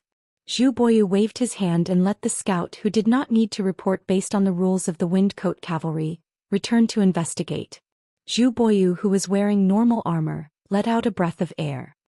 His expression was abnormally serious because he could see that His Royal Highness had a bodhisattva heart for the Lingzhou officialdom. However, there was a difference between the military and politics. With the example of Huaihua Great General Zhong Honggu as an example, Zhu Boyu was certain that the troops in Lingzhou would not be so lucky. The peach blossom beauty fan was gently fanned and a gentle breeze blew across his face. The hair on his temples fluttered lightly. The handsome young master in a black fur coat looked over at the same level. The 3 cavalry units that surrounded them in a fan-shaped battle formation were like clouds and mud compared to the previous 200 cavalry units. The hooves of the horses were in sync and there was no confusion at all. With his outstanding eyesight he could clearly see the young faces of the cavalry. Their eyes were firm as if they had received instructions and did not have any intention of using the light crossbows. Bailiang had very strict restrictions on crossbows. If one carried a Bailiang knife they could rely on their family background to get away with it. However, if one dared to carry a crossbow, even if it was an inch-long crossbow, which was a weak light crossbow that a maiden could use, once discovered, their family would be confiscated on the same day. There was no room for negotiation. The movement sprinted wildly on the post road. The straight line under his feet splattered mud in all directions. It was frightening. The Vajra realm martial artist who was tired of being a lackey, only wanted to do whatever he could to his heart's content. In his eyes, the 200 cavalrymen who could not withstand a single blow from him were frail little girls who needed to be supported. The 200 to 300 cavalrymen in front of him were nothing more than slightly stronger and sturdier women who could not withstand a few blows from him. The first pin expert, whose personality did not match his name, laughed loudly as he charged forward. 3 iron spears pierced toward him at the same time. Lu Zhang grabbed 2 cold spears with both hands and twisted them into 2 lumps of iron. He pulled his wrists inward and then knocked them outward. The 2 cavalrymen who refused to let go were knocked off their horses by him. The spear in the middle was aimed at Lu Zhang's chest, but it did not pierce through. Instead, the burly man with a smile on his face continued to charge forward. The spear that pierced downwards curved in an exaggerated arc in the air. It was obvious that this cavalryman's strength and tenacity were not comparable to Ma Jinchai's troops. As an outstanding martial artist who could occupy a place among the small group of people at the top of Jianghu, Lu Zhang did not care if the ant under his feet bit him lightly or heavily. He bent his knees and crawled under the belly of a horse. He lifted a galloping warhorse with one shoulder. Like an overlord carrying a cauldron, Lu Zhang threw the warhorse to the back of the cavalryman. The few cavalrymen who were caught in the crossfire fell to the ground and could not get up. However, they were quickly pulled up by the cavalrymen who had bypassed the dead warhorses.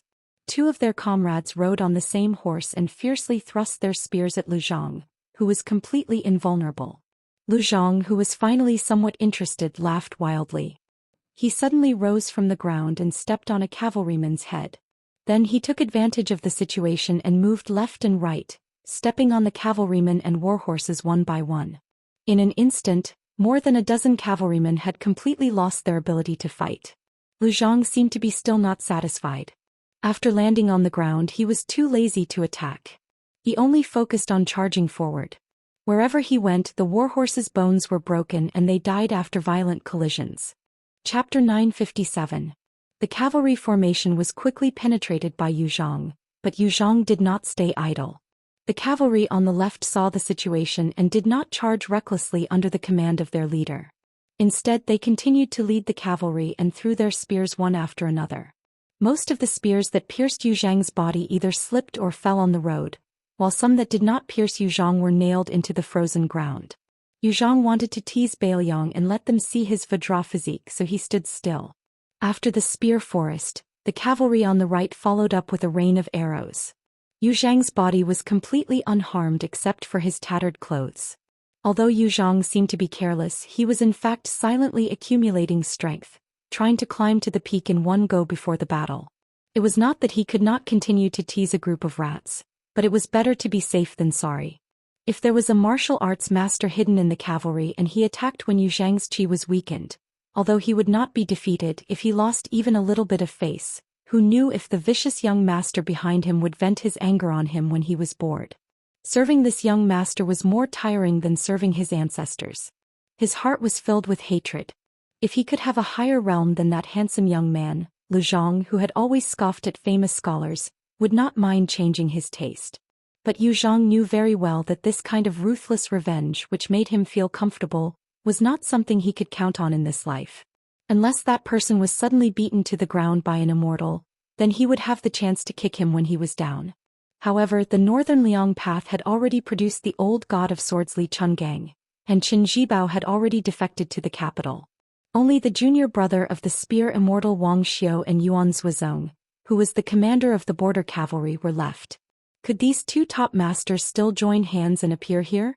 Although the 100-man cavalry on the courier road had been pierced through, they quickly resumed their charge. At the foot of the mountain, 100-man cavalry under Huang Xiaokuai's personal command had also joined the battle. The 100-man cavalry on the left and right sides of the mountain switched between crossbows and javelins. Even though they were unable to achieve anything against a Vajra realm expert, their formation was tight and their performance was far better than Ma Jinchai's frozen field cavalry. The fearless Yu Zhang let out a long breath, the fog lingering around him. He stretched out his arms and twisted his wrist joints. As if he was annoyed by the noise of the horse's hooves, he stomped on the ground, the dull rumbling sound faintly covering the sound of the hooves. Yu Zhang stomped on the road, the momentum gradually growing, rumbling like thunder. The horses on the road rose and fell more violently, but still no one was afraid of the battle. The political strife in northern Liang, especially the strife in the military, had always been disdained by the pillars of the imperial court of Liyang as a farce in the countryside. If they could not gain the upper hand in the argument, they would roll up their sleeves and start a brawl. Compared to the imperial court and the capital, where the imperial court's imperial edicts had been passed down for generations, how could northern Liang, which had been built in just 20 years, catch the eye of the imperial court's big shots? However, it seemed that many of the pillars of the imperial court had forgotten that the Liang imperial court had the cultural heritage of the Bailiang cavalry. The impoverished Bailiang also had the unique heritage of the Bailiang cavalry. Dong Yueqi was not a good cavalry, but people like Wang Ji, Ren Chunyun, Zhu Boyu, Huang Xiaokuai and so on, who were not even qualified to be seen by the pillars of the imperial court, were all doing well. Yu Zhang wanted to break a few spines of Bailiang with his own hands. Of course, he did not know about the heritage of the torch and was too lazy to think too much about it. However, the cavalry in front of him was different from the others. He felt very uncomfortable. It was not easy for him to become a level 1 expert, but in the end he had to work like a cow or a horse for a junior. Now that he was in Bailiang, he had to vent his anger. Yu Zhang stared at the cavalry general, who was wearing colorful armor and had unsheathed his cold saber. Yu Zhang's vigorous qi filled his entire body. He felt like he could take a sword from an immortal. Yu Zhang's spirit was at its peak. His wild laughter echoed throughout the post house as he collided with the cavalry general. When they were 50 steps apart, he leaped up high, stretched out his long arms and punched down. The Bailiang commandant Huang Xiaokuai, who was leading the charge, blocked with his saber horizontally. The Bailiang commandant's saber suddenly sank, and the warhorse's hooves were instantly crushed by the unstoppable force of thousands of pounds. The edge of the Bailiang commandant's saber only managed to squeeze out a trace of blood from the man's fist. Huang Xiaokuai held his saber in one hand and the back of his saber in the other, but he was still powerless to stop this Jianghu villain's punch. He swallowed a mouthful of blood and abandoned his horse to move to the side. His saber brushed past the man's fist, but it was still unable to cut the man's skin. The commandant's commandant beside him pierced his spear at the same time, accurately aiming for Yu Zhang's left eyeball, forcing him to stop chasing after their commandant. Another commandant threw his spear at Yu Zhang's crotch. This was the first time Yu Zhang frowned. The essence of killing a Vajra realm expert was nothing more than the 4 words: "The truth will come to light." Only after exhausting the qi that flowed endlessly like water and losing the perfect and flawless invincible Vajra would half the battle be won. If an expert was given enough time to take a breather, slowly replenish the qi and restore the qi in his body, he would have to start all over again. However, the accumulation of an expert's qi was always easier to disperse than to gather. The qi could travel for hundreds of miles in an instant. This legendary realm of Earth Immortals was something that even the Vajra realm and Finger Xian realm experts could only dream of. For example, Yu Zhang's qi had fallen to 80% after 2 consecutive attacks. He allowed the rain of arrows and spears to rain down on him without moving an inch, and only managed to recover to 90% using a clumsy method. The reason why the Jianghu people regarded the death of the Sword Emperor of Shishu as a tragic death was not purely because they felt pity for the expert who was crushed into a pile of minced meat. It was more because this Grandmaster Swordsman, for the sake of his worthless family name, guarded the gates of the imperial city of Shishu all by himself. The enemy he faced was a tide of locust cavalry, and he had no chance to catch his breath at all. He could only rely on his last breath to fight to the death. It was as if he was watching himself walk step by step on the road to the underworld. However, Yu Zhang merely furrowed his brows. He was only facing 100 riders. He casually pushed aside the blinding spear of the commandant, and with a tap of his toes, he stepped on the iron spear thrown by the rider and used the momentum to knee the commandant in the head. Yu Zhang stood on the back of the warhorse. The warhorse continued to gallop forward. Yu Zhang stood proudly on the top of the mountain, and for some reason he felt a tightness in his chest. A rider was slowly descending the mountain. Faster and faster. Far behind Yu Zhang, the peach blossom fan was closed with a snap. The vermilion rope with the other end of the white scabbard on the young man's wrist was suddenly pulled taut. As the rider descended the mountain, the young man in black sensed that he was being watched by someone on the mountain. He muttered to himself, "Is there such a hidden expert in Bailiang? Why hasn't Zhao Guo's records mentioned him before?" Yu Zhang's scalp went numb as if he had seen a ghost in broad daylight. He was scared out of his wits. The sleeves of the rider fluttered in the wind. From the cuffs of his sleeves to his arms, there were countless red threads coiling around them, as if they were scarlet snakes crawling all over them. In the past there had been such a red snake, cat riding towards Yu Zhang leisurely. Yu Zhang, who had been hit in the ribs, seemed to have gone mad. With a pained expression, he squatted on the back of the horse and hooked his fingers into his scalp. Then he raised his head, his eyes bloodshot. He clenched his teeth and slapped the warhorse to death. Then he rushed towards the rider. The Pearl cavalry at the foot of the mountain and on the road stopped their horses subconsciously, leaving the rider and the unstoppable unknown Jianghu martial artist to fight. The rider floated down from his horse and continued to move forward. The pair, who had been expected to fight fiercely for a few hours, brushed past each other just like that. His sleeves turned even redder. It turned out that he was holding a bloody human skin that had been peeled from head to toe. The 300 riders on the road widened their eyes in unison as they watched His Highness, who was carrying a fresh bag of skin, pass by. He stopped in front of the young man who was no longer waving his fan and casually tossed the human skin into the air. Huang Xiaokuai would never forget this scene for the rest of his life. His Royal Highness, who had an ordinary Bailiang saber on his waist, was up against the crossing the river, that was not inferior to the Nanhua saber. Chapter 958. The two captains of Tongmen Pass looked at each other in dismay. Wei Shaking and Exen Inma's horizons were much higher than normal soldiers. They were even more shocked by His Royal Highness's method of killing people. The reason why it was called a magnificent feat was because there were usually military experts like Wei Exin hidden among the cavalry. The rule of Jianghu to measure the level of martial arts by the number of armor pieces was actually not accurate. After all, iron armor was a dead object, while the person wearing the armor was a living person with martial arts skills. They also had their own circulation of qi.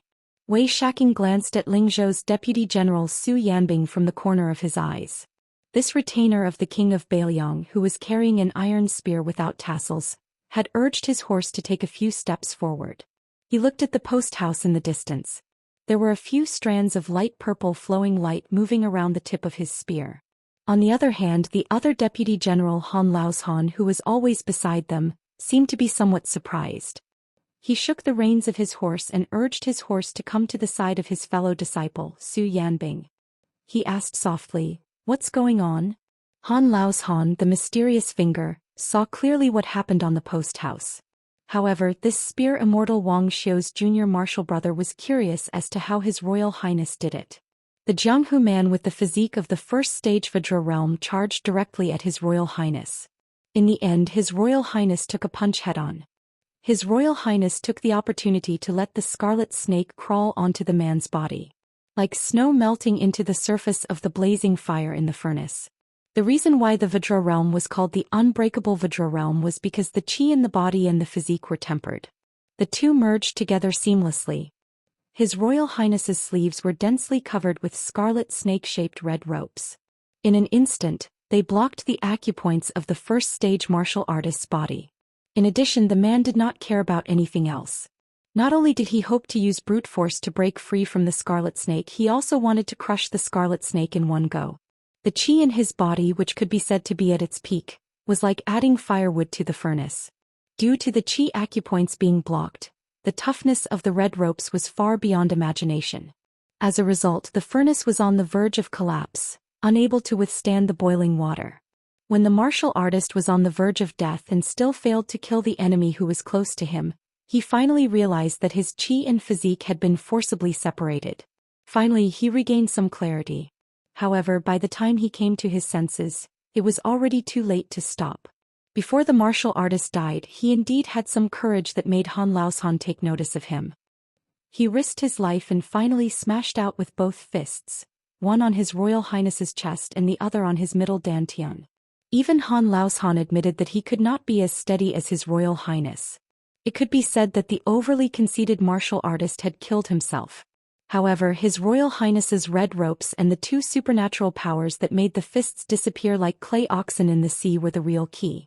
From an outsider's point of view, the first stage martial artist did not seem to be a match for His Royal Highness. However, Han Laosan was well aware of the treacherous nature of the situation. Su Yanbing had been staring at the young master fanning himself the entire time. He said calmly, "Laosan, you don't know this. When Li Chungang taught His Royal Highness the two-sleeve green snake, it was not an armchair strategist.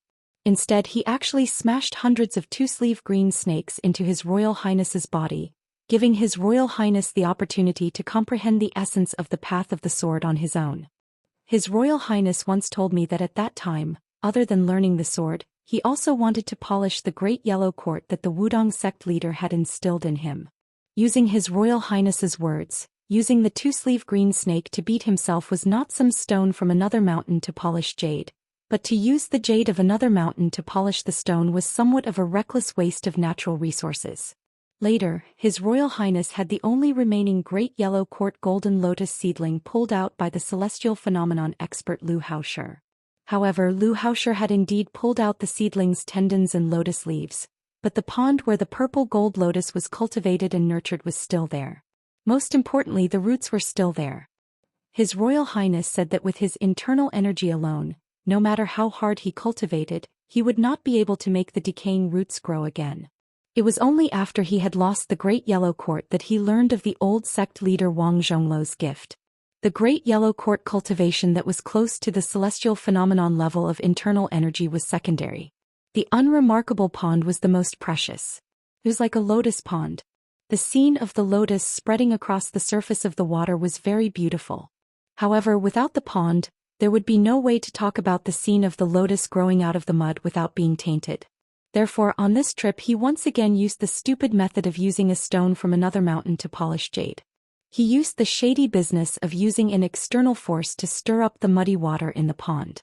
For this reason, His Royal Highness suffered quite a few beatings along the way. I don't know how His Royal Highness found out that the boorish man of the pugilistic world had a grudge with Han Diaosi, so he purposely used the human cat's trick to provoke him into attacking with all his might.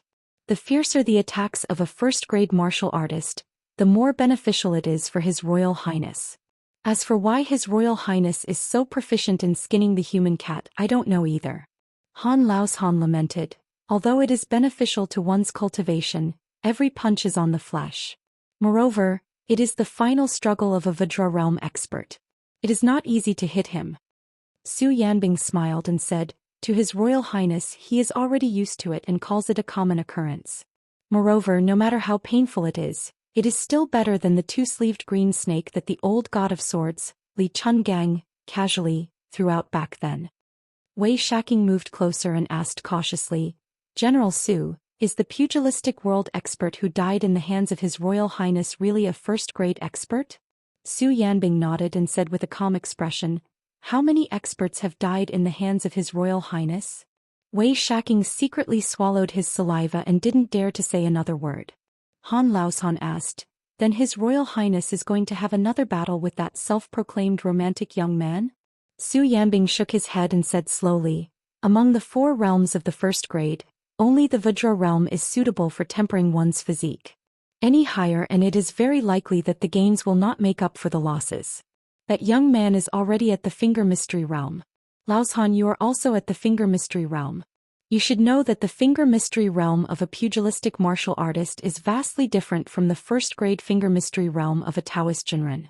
In terms of the degree of fierceness in killing people, the same realm is like a capital official and a local high-ranking official of the same rank. The actual authority in the hands of the latter far surpasses the former. How can a fourth-grade official of a low-ranking government office in the capital have more authority to kill than the governor of a local county?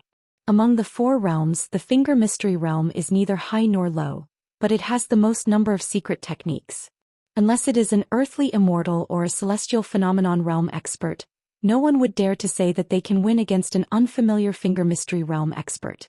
Today, even if His Royal Highness wants to personally test the background of that person, Su Yanbing will also intervene.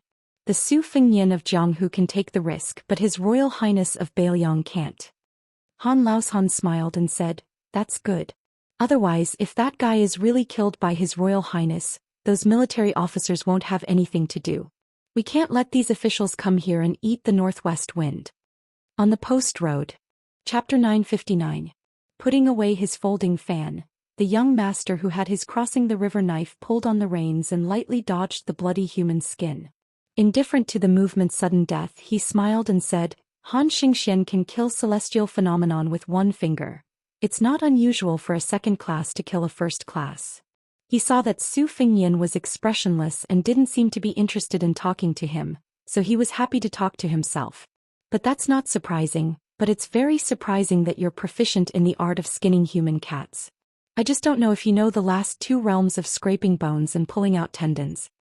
He turned his wrist and Bai Qiao, who was pulled along by the long rope, spun around as he looked down at the Prince of Beiliang who had come alone. Zhao Go had a confidential file specially collected for His Royal Highness, which was only slightly thinner than Chao Chongqing's in the Heavenly Archive room. He had casually flipped through it earlier and it had truly broadened his horizons. Han Diaosi, who was said to have died of an illness in the Imperial Palace, had actually been killed by the young man in front of him with a flying sword outside godly martial city. Logically speaking, Su Fengnian's realm had plummeted after Master Lu Hao's beating, so it wasn't too difficult for him to kill a movement at the Vajra realm, but it also wasn't easy. The crux of the matter was how this Su fellow had obtained the unusual finger mystic realm of human cats. He didn't believe that there was anyone else in the world who had been lucky enough to comprehend the finger mystic realm's looking glass technique, which was known as pointing straight to the heart of heaven. Not only did it have a photographic memory, it could also extract the essence. The reason why the female sword attendant in the Wu family's sword mound, the one who carried the Su of Gojosian on her back, could steal sword techniques and sword intent, no matter how obscure they were, was more of an instinct that only happened once in 100 years. However, she was limited to stealing other people's sword techniques, and was still a little inferior to Jiang Ding's ability to accept everything. If this Su fellow had the same aptitude as Jiang Ding, then Jiang Ding really wouldn't be able to eat or sleep in peace. Since ancient times, one mountain couldn't accommodate 2 tigers, even if this mountain was the entire Jianghu. The Jianghu was indeed very big, but Jiang Ding was very narrow-minded and couldn't tolerate any potential opponent who had the chance to stand side by side with him. Earlier, Jiang Ding had seen Su fellow kill Yu Zhang very clearly. First it was Dong Tai's flying sword pinning technique, then it was Han Diaoxi's skinning technique. Both of them were top killing techniques in the world. Yu Zhang's attacks were completely disorganized and he tried to kill Jiang Ding with a single blow using his Vajra realm physique. How could there be such a good thing in the world? However, Jiang Ding didn't find this strange. Yu Zhang had just entered the first rank state and was immediately scared out of his wits by Han Diaoxi. Since then he had been as timid as a mouse and had never fought with a master of the same level. Therefore it was definitely not good to be reckless in the Jianghu, but it was also not good to be overly concerned with one's cultivation and thus cherish one's life too much. Jiang Ding raised his wrist and twirled the red string of his saber with 2 fingers. The crossing the river was still spinning as he bent down to look at Su Fengnian. "There's an extremely powerful master at the top of the mountain. I definitely can't beat him, and even if I wanted to escape I might not be able to escape alive. However, you and I are about the same age and background. You Su Fengnian can be considered a noble family, but I'm not bad either. Those dukes and marquises of Zhulu Mountain are also people who occupy mountains and call themselves kings. However, in terms of seniority they still have to call me martial granduncle or something. Therefore, in the so-called Jianghu of Yu Zhang and the others, there's no one with a better background than me. How about it? Do you dare to fight me to the death? Don't worry, even if I can kill you I won't. I still want to live well and go to Beiliang's frontier fortress to experience Beimang's desert scenery. Su Fengnian, Beiliang is your territory. It's up to you whether you want to fight or not. If you dare, I'll accompany you to the end. If you lose, I'll give you this crossing the river pawn in my hand. If you don't dare and want to be a coward, I'll immediately turn around and run." Su Fengnian laughed. "I dare, but no matter how powerful you are, you're only at the level of the fifth raccoon. Compared to a human cat, you're a long way off. However, whether you dare or not is one thing, whether you want to or not is another. You should run. I'll give you the time it takes for a stick of incense to burn. After that, Lingzhou's Deputy General Han Laozhan will lead the troops to suppress the bandits. Oh, let me tell you, you've been appointed by the Imperial Court to weave official documents and court bulletins. I estimate that very soon, you'll reach the prince's mansion and the administrator's residence at the same time. However, I'll pretend I didn't see you. I'll say this first. While you're on the run, I won't count if you hurt anyone, but if you kill any soldier, I'll make you lose an arm. If you can make any cavalry throw away their armor, I'll remember your kindness." Jiang Fuding didn't panic even though his amulet was so easily torn away. He straightened up on his horse and smiled. "I heard you went with Li Chungang to Guangling River. How come I didn't see you learn the old god of swordsmanship? You're quite despicable." Su Fengnian reached out and grabbed the human skin of the movement. He was prepared to hang it on the easternmost city of Lingzhou along with the bones. He wanted to tell the restless foreign Jianghu people what kind of price they had to pay if they wanted to stir up trouble in Beiliang. Outside Shenwu City, Su Fengnian had not only collected some humans, cats, and a few remaining red snakes, but he had also collected some secrets from the skull. Among them was the Vajra movement of Mount Zhulu, who was in charge of waiting for rabbits to find out. Su Fengnian expressionlessly raised the human skin. Jiang Fuding suddenly shook his wrist and tightly gripped this pawn that had never appeared in the Jianghu. After Jiang Fuding made this murderous move, Su Yanbing also raised his spear at the top of the mountain. Finally, Jiang Fuding laughed loudly, his thick killing intent dissipating. "Su Fengnian, don't force yourself. Since you've been beaten up badly by the movement, spit out blood if you want to. Don't suffer because you want to save face." Su Fengnian smiled. "There's only half an incense stick left." Jiang Fuding smiled. "That's not right. There should be half an incense stick left." Su Fengnian said calmly, "My incense stick is different from yours." Jiang Fuding sighed and loosened the red rope. The famous blade in its white scabbard hung from it. He stared deeply at this guy, then silently turned his horse around. He was confident that he could win against Su Yanbing, but even if he killed him, he would die at the hands of the master on the mountaintop. It was not worth it. His life was much more valuable than that of the crown prince of Beiliang. A voice suddenly came from behind him. "Leave the blade. You don't deserve it anyway." With his back to Su Fengnian, the young man in the black robe looked gloomy, as if he was hesitating whether or not to use the blade. In the end, Jiang Fuding did not turn around. With a shake of his wrist, he broke the red rope, grabbed the pawn and threw it to the back of his head. Su Fengnian's pupils contracted and his body did not move an inch. The spear on the mountaintop streaked across the sky, hitting the seemingly slow and leisurely falling blade. There was lightning in the square inch. A huge ravine was blasted open on the road. The momentum of the blade, which contained evil intentions, was shattered by the spear, and it happened to fall on top of Su Fengnian's head. Su Fengnian reached out to take the white scabbard blade and wrapped the human skin in the scabbard. After the dust settled, the horse was still there, but that person was nowhere to be seen. Chapter 960. Once Jiang Fuding left, the peregrine falcons in the sky and the scouts on the ground also moved. Huang Xiaokuai led the Pearl Cavalry in pursuit to the east. Among them was Han Laozhan, who oversaw. The military orders were quickly passed to the northern commandant Ren Chunyun and the Fengqiu commandant Zhu Boyu. Su Fengnian gave Yu Zhang's skin and bones to a few retainers to be sent to the easternmost part of Beiliang's road, Fengxi City. When he slowly reached the top of the mountain, the frozen field commandant Ma Jinchai brushed past the Pearl Cavalry. He brought a few personal guards and retainers with him to the top of the mountain. By the time he reached the top of the mountain, he was already panting.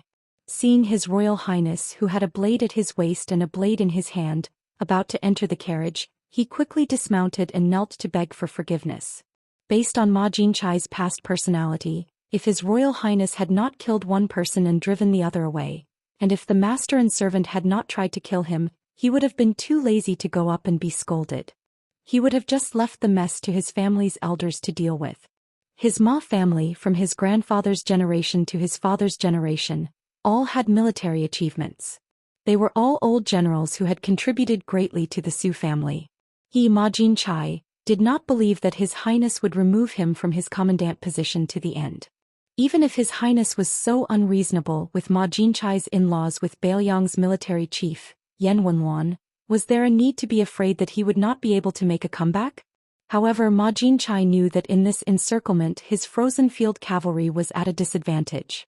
In the beginning he wanted to go for wool and come home shorn. Instead he showed his bare buttocks to His Highness and the two Lingzhou deputy generals. He wanted to come to the top of the mountain to be scolded by His Highness and vent his anger on the spot. His position as a commandant would be kept. Ma Jinchai, who was a descendant of a general, was careless in his management of the army, but he still knew a bit about the rules of the officialdom. Su Fengyan had just raised his foot to sit in the carriage when he heard the frozen field commandant sobbing behind him. He turned around and walked toward Ma Jinchai. Ma Jinchai heard the footsteps and quickly raised his head to take a look. He saw that His Highness's expression was calm.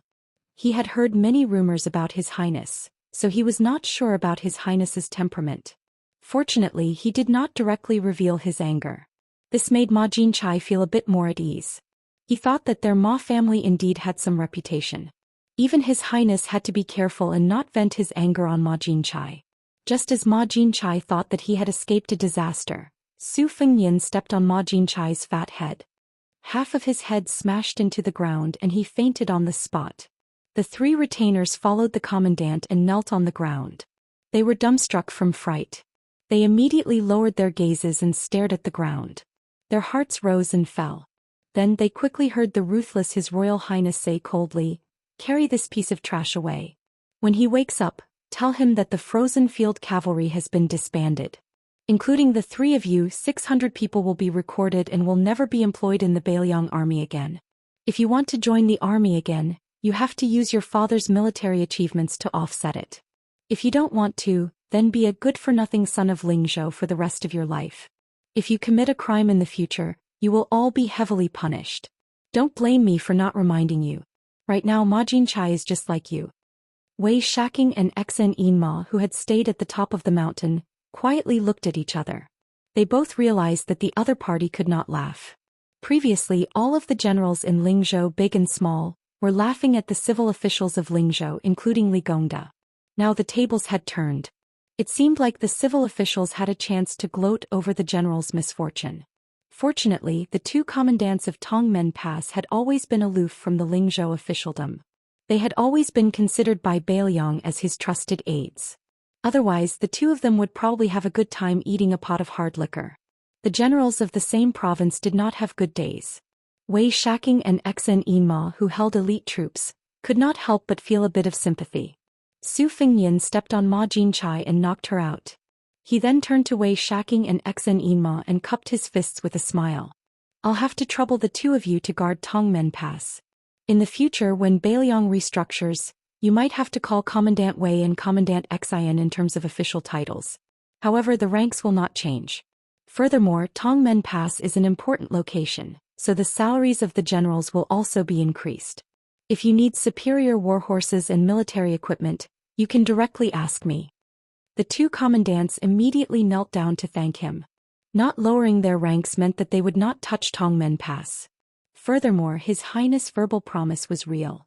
In the past, if the Lingzhou military officials wanted to fight over warhorses and weapons with Yiliangzu on the border, they could not even think about it. Those were all things that were left over from other people's mouths.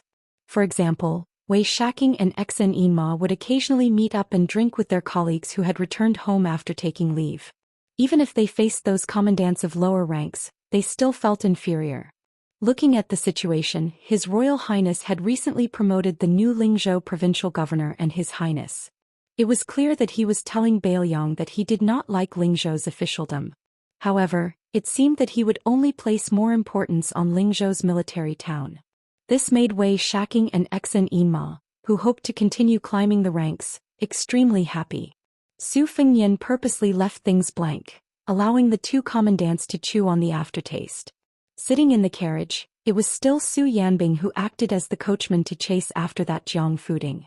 It was enough to have Han Laoshan, who was at the finger-profound realm, as a stabilizing force. It was not like he was a human cat. An expert at the level of Han Xingxian was roaming around Baoyang.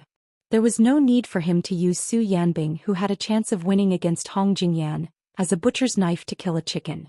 He needed to rush north to the border and then meet up with Su Shao.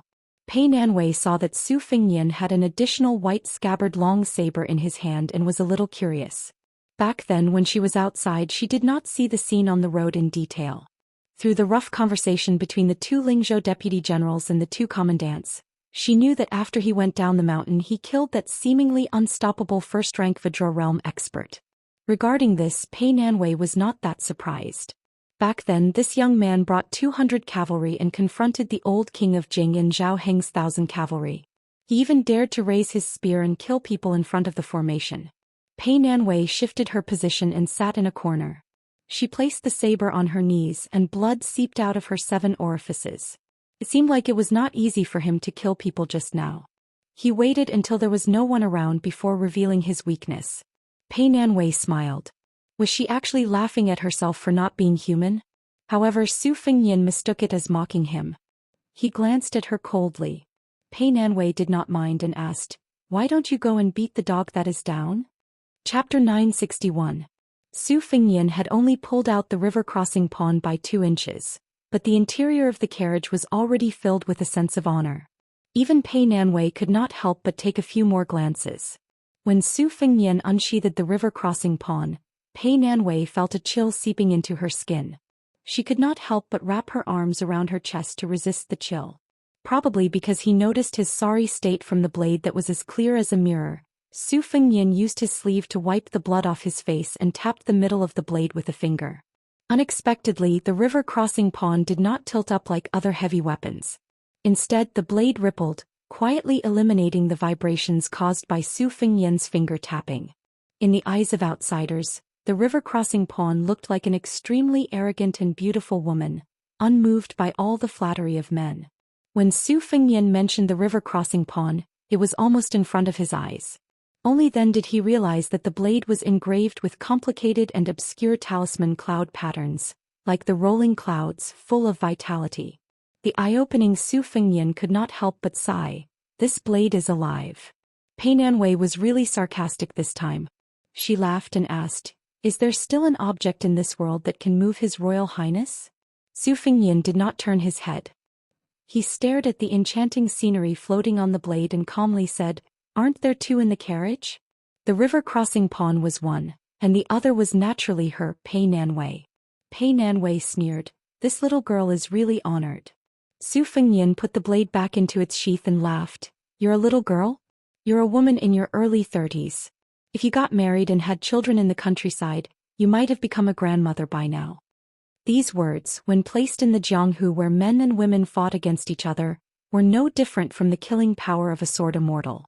As expected, Pei Nanwei was so angry that her chest trembled slightly. She pressed one hand on her chest and the other hand on her thigh, trying to calm her emotions. She smiled sweetly, "Look at how much blood you've lost. If I weigh it, it must be several kilograms, right? Does it hurt?"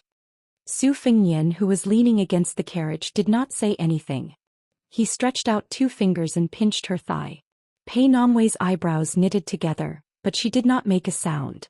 Su Fengyan loosened his fingers. Pei Nanwei heaved a sigh of relief. She did not expect Su Fengyan to repeat his old trick. Pei Nanwei sucked in a breath of cold air. Her dignified and gentle face, which made this Princess Jing, and become one of the most beautiful women in the world, looked very painful. Su Fengyan seemed to be addicted. He repeated it several times until Pei Nanwei, who did not say anything to stop him, became numb. Her hatred for him could not be any greater. To this young man who she wanted to cut into pieces, she, Pei Nanwei, was indeed the same as the famous white sheath saber that was snatched from other people's hands. They were both objects that were snatched because they were moved. When they were bored, they would play with it. When they were not free, they would put it back into the sheath and not even look at it, leaving it to be covered in dust. Su Fengyan finally stopped deliberately letting Pei Nanwei suffer this kind of physical pain. Needless to say, her slender thigh was already bruised and swollen. Su Fengyan switched to his palm and placed it on her thigh. Pei Nanwei's pain was like a spring breeze that melted the snow. However, this made Pei Nanwei feel even more humiliated as a plaything. She bit her lips until her thin lips were bleeding. Su Fengyan laughed softly and said, "The first time will be very painful. Later on it will be nothing more than that. You asked me if it hurts when I bleed from my 7 orifices. In fact, it's the same reason as you. When I say these things you most likely won't listen, so I can only let you feel it. How about it, now that you know that it doesn't hurt, you already feel that it is a kind of happiness. That's why we are all cheap goods. We don't know the good fortune of standing and talking." I once heard a joke, saying that the poor commoners wondered whether the old emperor would eat scallion pancakes for every meal. They thought it was funny. When I first traveled the Jianghu, I only realized that being able to fill my stomach when I ate those cornbread and roasted sweet potatoes. I was so happy that I didn't even think about those delicacies. A person's happiness and suffering are different depending on where they live, but the depth is roughly the same. That's why no one should look down on anyone, no one should laugh at anyone. Anything can be fought for, but the place of reincarnation is something that no matter how hard you work you can't fight for in this lifetime. When encountering injustice, being able to accept one's fate is a skill, and being able to put your life on the line is even more amazing. However, those who are unwilling to accept their fate and are willing to put their life on the line are also not good, because they often do things without a bottom line and like to harm others. Yuan Tingshan, who rose to the top in Jizhou, is one such example. I've seen all kinds of people at the bottom of the Jianghu, and I've seen all kinds of people at the top of Mount Qingliang. I've never liked to associate with those who don't have a bottom line. Pei Nanwei sneered, "If you weren't the hereditary heir of Beiliang, who would be willing to exchange pleasantries with you? Don't even talk about flattery. It's only because you reincarnated well that you have the qualifications to say these things." For the first time, Su Fengyan didn't refute and grunted in agreement. However, not only did Pei Nanwei not have the feeling of returning victorious, she actually felt somewhat dull. The heir of the king of Jing'an, Zhou Xian, was undoubtedly one of those who reincarnated well, but so what? Su Fengyan suddenly asked, "I'm going to take a trip to the desolate border that borders Beimang.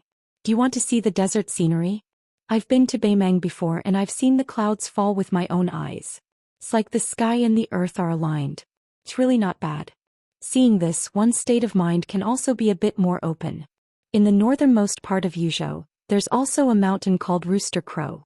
When day and night alternate, the sand sounds like a rooster crowing in the morning. Pei Nanwei didn't directly answer but asked in passing, "You're going to the border to participate in the military parade? What, has the great general already begun to prepare for you to be the hereditary heir of the king of Beiliang? He's afraid that you won't be able to convince the masses, so he's going to personally hold the line for you in the Beiliang border army?" As soon as these words came out, Pei Nanwei was as silent as a cicada in winter. She wasn't afraid of the young man beside her, who she had the confidence to be on equal footing with, but from the bottom of her heart, she was afraid of the old man with a hunched back and a smile whenever she bumped into him in Beiliang Palace. That old man was old, but Pei Nanwei still couldn't imagine when and where the old man would die. If the old man finally died, would the fallen 8 kingdoms of spring and autumn be able to close their eyes in peace? Su Fengyan silently left the carriage, requested a warhorse from Tongmen Pass and rode it alone. Would a Beiliang without Su Shao still be a Beiliang? At this time, a simple carriage quietly entered the desolate border of Beimang, which had been trampled by the Beiliang cavalry. The coachman was the second most powerful person in the world, Tuoba Bodhisattva. Chapter 962. Winter passed and spring came. Orioles sang among hundreds of birds. Flocks of small orioles could often be seen shuttling among the green grasses on both sides of the post-house road in Yuzhou. Unfortunately, Beiliang had a rough folk culture, and there were no scholars who would go to listen to orioles singing yellow opera in spring. A carriage was moving slowly northward. A woman in the carriage was holding an oriole's nest that she picked from a low branch. Occasionally she would lift the curtain to take a look at the scenery along the way. Along the way, in order to save time, she seldom stopped in the city. She was in the middle of nowhere, and the most embarrassing thing for a woman was that she had 3 urgent needs. The first time she wanted to go to the toilet, she clenched her legs and gritted her teeth to hold on for half an hour. However, the man, who had long sensed that something was wrong, didn't say anything. When she finally couldn't hold it anymore and asked to get off the carriage, she lowered her head and sat back in the carriage. She even heard a bad joke from the man. He said that there was once an official who dressed incognito to observe the public's opinion, but his stomach felt uncomfortable in the wilderness. Every time he wanted to go to the toilet, he asked the coachman to find a quiet place for him to take off his pants. The coachman found several places for the official, but every time the official untied his belt and squatted down, he didn't want to go there anymore. Later, whenever the official asked if he had found a place, the coachman said no. Finally, the official couldn't stand it anymore, so he jumped off the carriage and took off his pants while running. In the end, he even added fuel to the fire by asking her if she had found a place with good feng shui. On the way back, she had conveniently picked up a bird's nest made of pine needles and grass. After hearing his words, she threw it at him fiercely. The man gently caught the bird's nest with one hand and handed it back to her with a smile. He made up for his mistake by telling her an embarrassing story. He said that when he was traveling, he accidentally went to the toilet and heard a lot of noise next door. He was bored to death, so he opened his mouth to tease his brother a few times. In the end, his toilet door was torn down by a female hero with a cold face with a sword. He was so scared that he almost fell into the toilet pit. He quickly covered his crotch with his hands. In the end, the female hero coldly threatened to cut off his 3 legs. This mother***er really is a loose tongue. If he hadn't been quick-witted and suddenly let go of his hand, letting that heroine have a good look at what it means to have a great display of masculinity, scaring her away, he probably wouldn't have been able to avoid a good beating. Pei Nanwei didn't know whether to laugh or cry when she saw him say these shameful words. She didn't argue with him anymore. Even the heir apparent of Beiliang was so embarrassed. She, a woman who was no longer the princess consort of a vassal state, was too lazy to pretend to be a heroine. On this trip north to the border, peregrine falcons had been constantly passing on secret reports. Naturally, Su Fengnian did not tell her the important military information, but he did tell her all the harmless secrets. For example, the Qingqing Prince Wu Lingsu of the Qingyang Palace had entered the capital to be conferred a title. He had been given half a cup of the Taoist master's mansion's minister of feathered dress and was able to rule across the river. He had great power and was in charge of the North and South Taoist schools together. The high and mighty Longhu Mountain seemed to be unable to bear such grievances and quickly took out their trump card. It was said that their leader Zhou Xian had cultivated the most difficult Jade Emperor Tower in Taoism and ascended together with the old Taoist master Zhao Xi.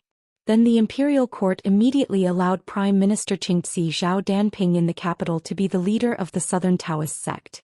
They also made an exception and granted the young Taoist master of the Taoist master's residence, Zhao Ningxian, to be an official in the imperial court. He became the emperor's personal attendant who was even more envied than Huang Men. There was another thing that had nothing to do with the imperial court.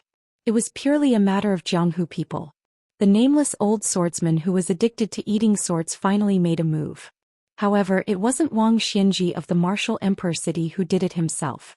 Instead, he let his 4 direct disciples block the sword one by one. The first 3 disciples who were recognized as geniuses were unable to block the sword. In the end, the eldest disciple Yu Groom, who had always been hidden by his junior brother, blocked the sword with his saber. This shocked Jianghu. This sabersman was immediately regarded as a top master who could make General Gu Jiantang fight with all his strength. Pei Nanwei didn't have the slightest interest in these secrets that made the blood of all Jianghu people boil. They went in one ear and out the other. She just took it as a joke to relieve her boredom. When they were close to the frontier fortress, the carriage stopped for a while in Qingshan County. Su Fengnian specially took Pei Nanwei to a restaurant to eat a local dish called green essence rice, which was made by crushing the leaves of nanju, soaking the rice in its juice and steaming it. It was green in color and had a tempting aroma. However, the large blue and white porcelain bowl used to hold the rice was almost a foot wide, which made Pei Nanwei stunned. She went all out and ate less than half of the bowl before she couldn't swallow it. Su Fengnian finished his own bowl like a whirlwind and clouds and took Pei Nanwei's bowl without hesitation. He still enjoyed the meal with relish. Su Yanbing didn't enter the restaurant earlier. When he showed up later, he was accompanied by a middle-aged man in satin casual clothes. Su Fengnian, who was still eating with his head lowered, waved his hand and motioned for the strange-looking man to sit down. After the man sat down, he said softly, "Greetings to His Royal Highness." Su Fengnian put down his empty bowl and chopsticks and leaned lazily against the back of the crudely made and slightly rugged chair. He joked with a smile, "Huang Fuqing, what are you calling me? I've already changed from Commandant Gui to General Yuzhou, who is in charge of the military power of a province. Are you still used to it?" Huang Fuqing, who was already the new general of Yuzhou, didn't have the fear and modesty of an ordinary general. He only said in a deep voice, "I dare not disappoint your highness even if I have to die 10,000 times." Su Fengnian nodded and said, "Qin Shiliang is in charge of the salt policy. If he doesn't ask you for help, you don't have to think too highly of yourself and let those unrestrained local tyrants do whatever they want. When Qin Shiliang asks you to borrow soldiers to kill someone, you can take action. At that time, don't be soft-hearted." Huang Fucheng's speed of promotion in the northern Liang path was second only to the provincial governor of Lingzhou, Su Beiji. He was fully deserving of being His Highness' trusted aide. However, the price he had to pay was so great that it made one's heart turn cold. He had to watch his entire clan die out. Huang Fuqing, who was so obsessed with being an official that he went crazy, naturally had a good reputation in the officialdom of Yuzhou. However, Huang Fuqing was fighting with his back to the wall in Beiliang. No one was willing to sit at the same table with such a treacherous villain even if he wanted to form a clique. This kind of puppet was most suitable to be used as a borrowed knife to kill people. Could be said that whoever used him would feel relieved. However, in Beiliang, only Su Fengnian was qualified to hold a knife. The more you talk, the more mistakes you make. In addition, Huang Fuqing had always believed in using meritorious deeds to exchange for official positions. Even if he had a meteoric rise, he still gave people the illusion that he was unhappy. Su Fengnian didn't care whether this general of Yuzhou had eaten or not. He still ordered a bowl of green rice for him and said with a smile, "You've integrated the Jianghu forces in Yuzhou well. My sister has a good opinion of you. I'll allow you to generously extend your hands and feet to Liangzhou in the future. By the way, you'll pay for the meal. I'll take it that you've done your duty as a host." Huang Fuqing stood up and respectfully saw His Royal Highness off. After sitting down, he wolfed down the rice. In the end, he took out all the gold and silver in the restaurant's waiter's eyes, which looked at him like he was an idiot. He placed them on the table and swaggered away. His duty as a host. He had bought the military power of the entire Yuzhou with the gold and silver he carried with him. Was it expensive or cheap? The carriage drove out of Qingshan County City. Su Fengnian lay comfortably in the carriage, crossing his legs and burping. Pei Nanwei sneered and said, "Isn't this notorious Huang Fuqing the person you said has no bottom line? Aren't you also comfortable using him?" Su Fengnian laughed and said, "How do you know he has no bottom line?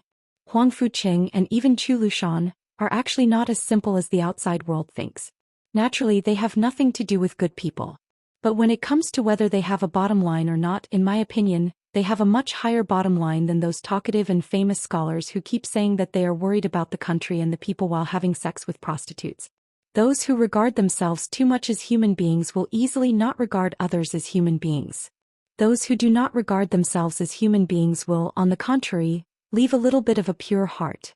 To make an inappropriate comparison, Mount Wudong and Mount Longhu are both Taoist ancestral courts. The Taoist master's mansion's yellow-purple noble lady is full of immortal aura, so high and unapproachable that only high-ranking officials and dignitaries can walk through that door. The old Taoist with the highest seniority on Mount Wudong does not have any immortal aura, but he can chat with the common people and pilgrims about their daily lives. Who do you think is more humane? Huang Fuqing is my lackey. Whether it's me, His Royal Highness, or Huang Fuqing himself, we won't deny it. But if Huang Fuqing really wants this Yuzhou general to pour out his grievances, you won't have the heart to listen. Pei Nanwei flatly said, "I don't want to hear it either." Su Fengnian sighed and said, "Every family has its own difficulties. Only Qing Feng, who flips through books for no reason, knows about it." Pei Nanwei was stunned. She laughed and said, "I didn't know that you would also be sad about the passing of spring." Su Fengnian rolled his eyes and said, "I'm a talented scholar who can write hundreds of poems in a year, okay?" Pei Nanwei squinted and said, "Buying poems and copying poems counts?" Su Fengnian laughed and said, "If I didn't spend a lot of money to buy these poems of Beiliang's poor scholars, do you think they would have enough money to travel thousands of miles to the capital to take the imperial examination?" Pei Nanwei asked in return, Has anyone ever said good things about you and remembered your kindness? Su Fengyan's mouth twitched. There was a rare awkwardness on his face. It's probably because I didn't hear it. Pei Nanwei sneered and said, moreover, Beiliang is barren and the number of scholars is even fewer. In the end you gave them all to the imperial court with both hands. You, His Royal Highness, are really magnanimous. Su Fengyan rubbed his stomach, which could fill 2 big blue and white bowls of rice, and said self-mockingly, my magnanimity is not small. But good people have good karma. Didn't nearly 1,000 foreign scholars come to Beiliang to take root? Chapter 963. To the north of Qingan County in Yuzhou was Yanji County. The reason why it was called Yanji County was that Yanji County's wives were famous for their beauty. Even in the Central Plains, some rich old men in Jiangnan circuit would take pride in marrying a young woman from Yanji County as a concubine. Most of the beautiful women from Yanji County who were unwilling to suffer hardships preferred to leave the border for the rich and fertile Central Plains, never to return. Even though many of them had fallen into prostitution, they would never turn back. Thus they were mocked by the Liang imperial court as flowers in the wall, fragrance outside the wall. There was another Yanji County with the same name in Yanji County, which was full of beautiful women. It was a man's good fortune to marry a Yanji County woman and bring her home to warm his bed. If an official in Yuzhou didn't have a Yanji County woman as a concubine or a concubine, he wouldn't have the face to go out and greet his colleagues. Pei Nanwei might have been tired of wearing that cumbersome curtain hat. When she entered the inn in Yanji County to spend the night, she abandoned the curtain hat and was shocked by the men and women who were lucky enough to recognize her face. Today was the Lantern Festival of the first year of Xiangfu. The Lantern Festival was a big festival. Officials and people enjoyed it together and went out to enjoy the lanterns together. Yuzhou was obviously very different from Lingzhou, which had a granary. Although the lantern market was lively, it didn't have a glorious aura. Men and women's clothes were also mostly simple, unlike Lingzhou, which liked to be luxurious. Yuzhou was neither Liangzhou, where the Su family lived, nor Lingzhou, which was relatively stable and comfortable. Yuzhou had always been mocked by the officials of Yuzhou as being raised by a stepmother. Of course, they didn't forget to bring 1 or 2 Yanji County women who were bought with a lot of money. As a stepping stone for the unfamiliar official career, it was tacky to give money. If they gave too little, they would be looked down on. Giving women was both elegant and practical. Su Fengyan and Pei Nanwei walked side by side. They looked like a perfect couple. In the night they could only see Pei Nanwei's face from afar. Therefore they didn't cause too much of a stir. However, those who had seen her face and figure didn't want to go too far away. If she wasn't in their bowl, they could take a few more glances at her bowl to satisfy their craving. Some idle ruffians were quite bold. They wanted to take advantage of the crowd to take advantage of her. However, they were kicked far away by Su Fengyan. They were just shrimps who looked fierce but were timid at heart. They were angry but didn't dare to say anything. Furthermore, they were in the wrong first. After that, they became much more restrained. Originally, they wanted to pretend to call for people to gang up on the child. However, no one was willing to take a few more glances at the beautiful woman on the mural. Therefore they gave up bitterly. In addition, in Yuzhou the government would turn a blind eye to fights. However, if they made trouble in the lantern market, they would definitely be caught and skinned by the patrolling soldiers. There were 3 scholars walking in front of Su Fengyan and Pei Nanwei. Judging from their accents, they were scholars from the Central Plains. Most likely, they had heard that Yanji County was full of beauties and could be easily found on the streets. Therefore they came here to try their luck. Beiliang women were bold and unrestrained, so they might have a short-lived marriage. The 3 young scholars had already seen the beautiful young woman behind them. Due to etiquette and self-esteem, they didn't have the nerve to strike up a conversation with her. Therefore they could only slow down their steps and deliberately speak in a loud voice. It was as if they were competing to see who could speak more shockingly. Some said that they were relatives of a certain official in Lingzhou and would soon enter the county government office to become an official. Some said that it had always been the Liang dynasty who had been watching Beiliang with ulterior motives. Now that West Chu was about to be reinstated, Beiliang could finally sit down and eat melon seeds while watching the imperial court make a fool of itself. There were also some who said that since childhood, they had yearned for the iron horses and golden spears of the frontier fortress. Which scholar had given up the scholarly honor that was within reach and had come to this impoverished land to enlist in the army? When Su Fengnian heard one of the scholars mention the endlessly prattling West Chu's victory and defeat, he smiled and quickened his pace. He took the initiative to ask, "Young master, how do you know that the rain station of West Chu is destined to end miserably within half a year?" The scholar, who did indeed have a somewhat refined temperament, did not reply to Su Fengnian. Instead, he shot a glance at Pei Nanwei and introduced himself. "This young one is a descendant of the Fan family in Huansha County, Gangnam-do." Su Fengnian went with the flow and feigned surprise. The Fan family in Huansha County is the most famous county in the south of the old northern Han. I never imagined that young Master Fan's background would be so illustrious. There are only a few families like this in all of Bailiang. It is certain that even the prefects of Bailiang would treat you as an honored guest. It is an honor to meet young Master Fan. The other scholar also hurriedly introduced himself. He was from the Shizhao Zhou family in Dongyue. The remaining scholar, probably because he was of ordinary birth, was speechless and indignant. In reality, the Fan family in Huansha County and the Shizhao Zhou family were flourishing during the spring and autumn period. They were not first-rate families that were unreachable. As long as one had the surname of Fan and Zhou, most of them would be relatives. No one would take them seriously. These two scholars had clearly come to Bailiang, where their horizons were not broad, in order to make up the numbers. In this era where even the servants of wealthy families had sharp eyes and could see the depth of a family's wealth with just a belt, such clumsy tricks were not worth mentioning. They had clearly underestimated the abilities of Bailiang's officials. Bailiang was poor, but the poor were the common people who faced the earth and the sky. The officials were not poor at all. Su Fengnian had originally wanted to fish for information and amuse himself. Unexpectedly, Pei Nanwei's words were truly earth-shattering. "What does your surnames and names have to do with this old lady? This old lady only likes robust men over 200 jin. The three of you can scram to the side and cool off." It was as if the three scholars had been struck by lightning. Afterwards, they didn't even dare to let out a fart, leaving with their tails between their legs. Su Fengnian gave Pei Nanwei a thumbs up. She ran her fingers through her hair and turned her head. When she turned her head, the corners of her mouth curled up. She had a rare expression on her face that said, "If this old lady doesn't make a move, she will be invincible."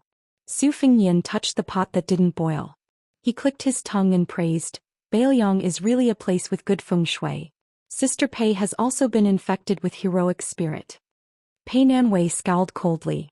She kicked the back of Su Fengnian's shoe and twisted it hard.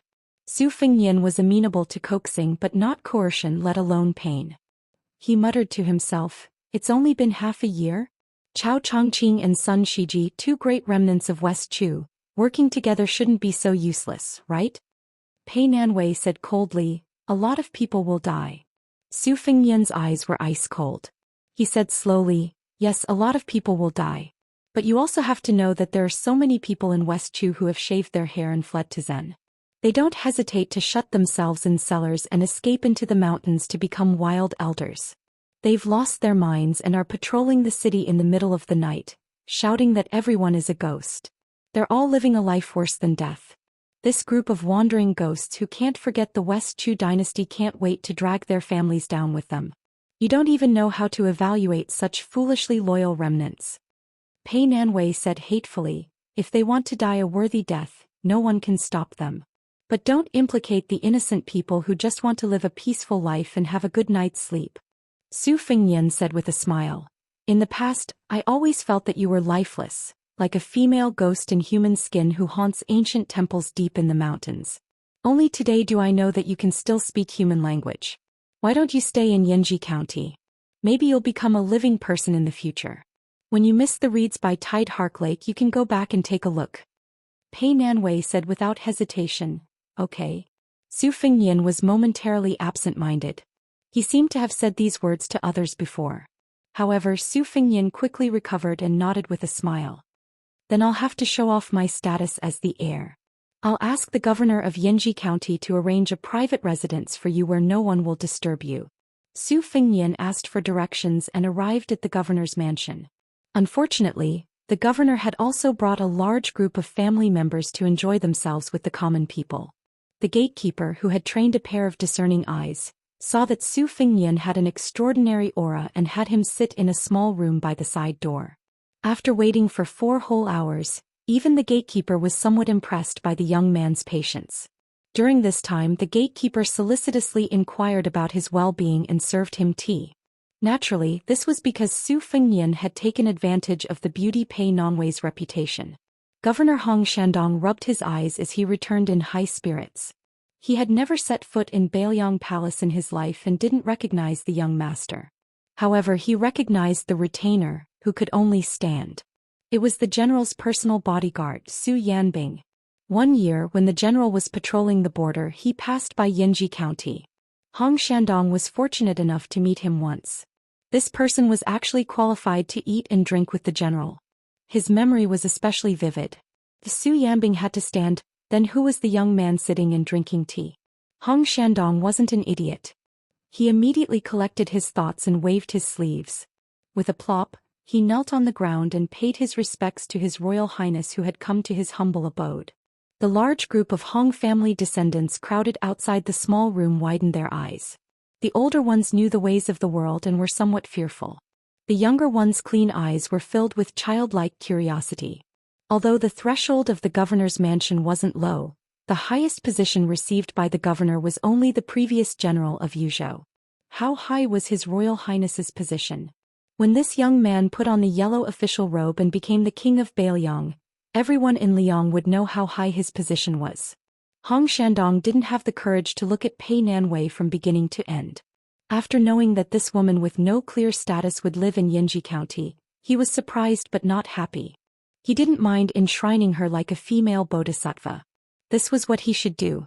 It might not be a merit, but since ancient times, beauties were a source of trouble. If there was the slightest mistake, then wouldn't his originally smooth career come to an end? However, since His Highness the Crown Prince had spoken, Hong Shandong could only grit his teeth and squeeze out a smile to agree. That night, the governor tossed out an elegant residence with mountains and rivers. Su Fengnian had the men of sacrifice secretly greet the spies in Yinji County. The men of sacrifice were originally great spies who had accumulated great prestige. They were familiar with this kind of shady business and could handle it flawlessly. Afterwards, Su Fengnian abandoned the carriage, which was already redundant, and rode with Su Yanbing out of the city that very night. They hurried to the familiar Tuma Pass. When Pei Nanwei got off the carriage, she didn't forget to pick up the curtain hat. In the secluded residence with only 2 old servant girls, she stood in the courtyard without saying a word. It was only when she was about to go to bed that she threw the curtain hat in the courtyard. On the dressing cabinet in the room, she caught a glimpse of several boxes of exquisite and expensive rouge. She sneered and said, "It's all a burden." How many of the seemingly valuable items were actually valuable? Chapter 964. The East Sea Martial Emperor City had always been rumored to have 3 oddities. The oddities were that there were always more foreigners than locals in the city. The oddities were that the inner city wall was filled with weapons. The oddities were, of course, the number 2 in the world who had lived for 100 years. To the people of Liang Jianghu, not having been to the Martial Emperor City meant that they had never been to the Jianghu. The first oddities were not strange. Every year, several second-grade Master Realm and even first-grade Masters would try to climb the city wall, hoping to become famous. For example, the 9th Blade's Huang Ascending Tower had attracted top masters like Chao Chongqing to watch the battle. As a result, the Martial Emperor City had attracted a large number of heroes who came to seek adventure. The second oddities were even more reasonable. If one failed to climb the tower, he had to leave his weapon on the wall. Old Monster Wang had dominated the Martial Emperor City for 60 years. In the first 10 years, he often had to accept 3 or 4 challenges a day. Over time, the wall was filled with heavenly weapons, including the contribution of the Dongyue sword pool suzerain Song Yanqing. The third oddities were Wai Wang Xianji, who was the number 1 in the world, still claimed to be the number 2 in the world. No one knew the inside story. There were many weapon shops, pawn shops, and martial arts arenas in the Martial Emperor City. This was even easier to explain. What else could one do in the Martial Emperor City if not fight to become famous? Many of the heroes of today's world had fought their way to fame when they were young. However, the martial arts arenas in the city had been quiet recently. Indeed, the strange sword that entered the city a few days ago was too confusing.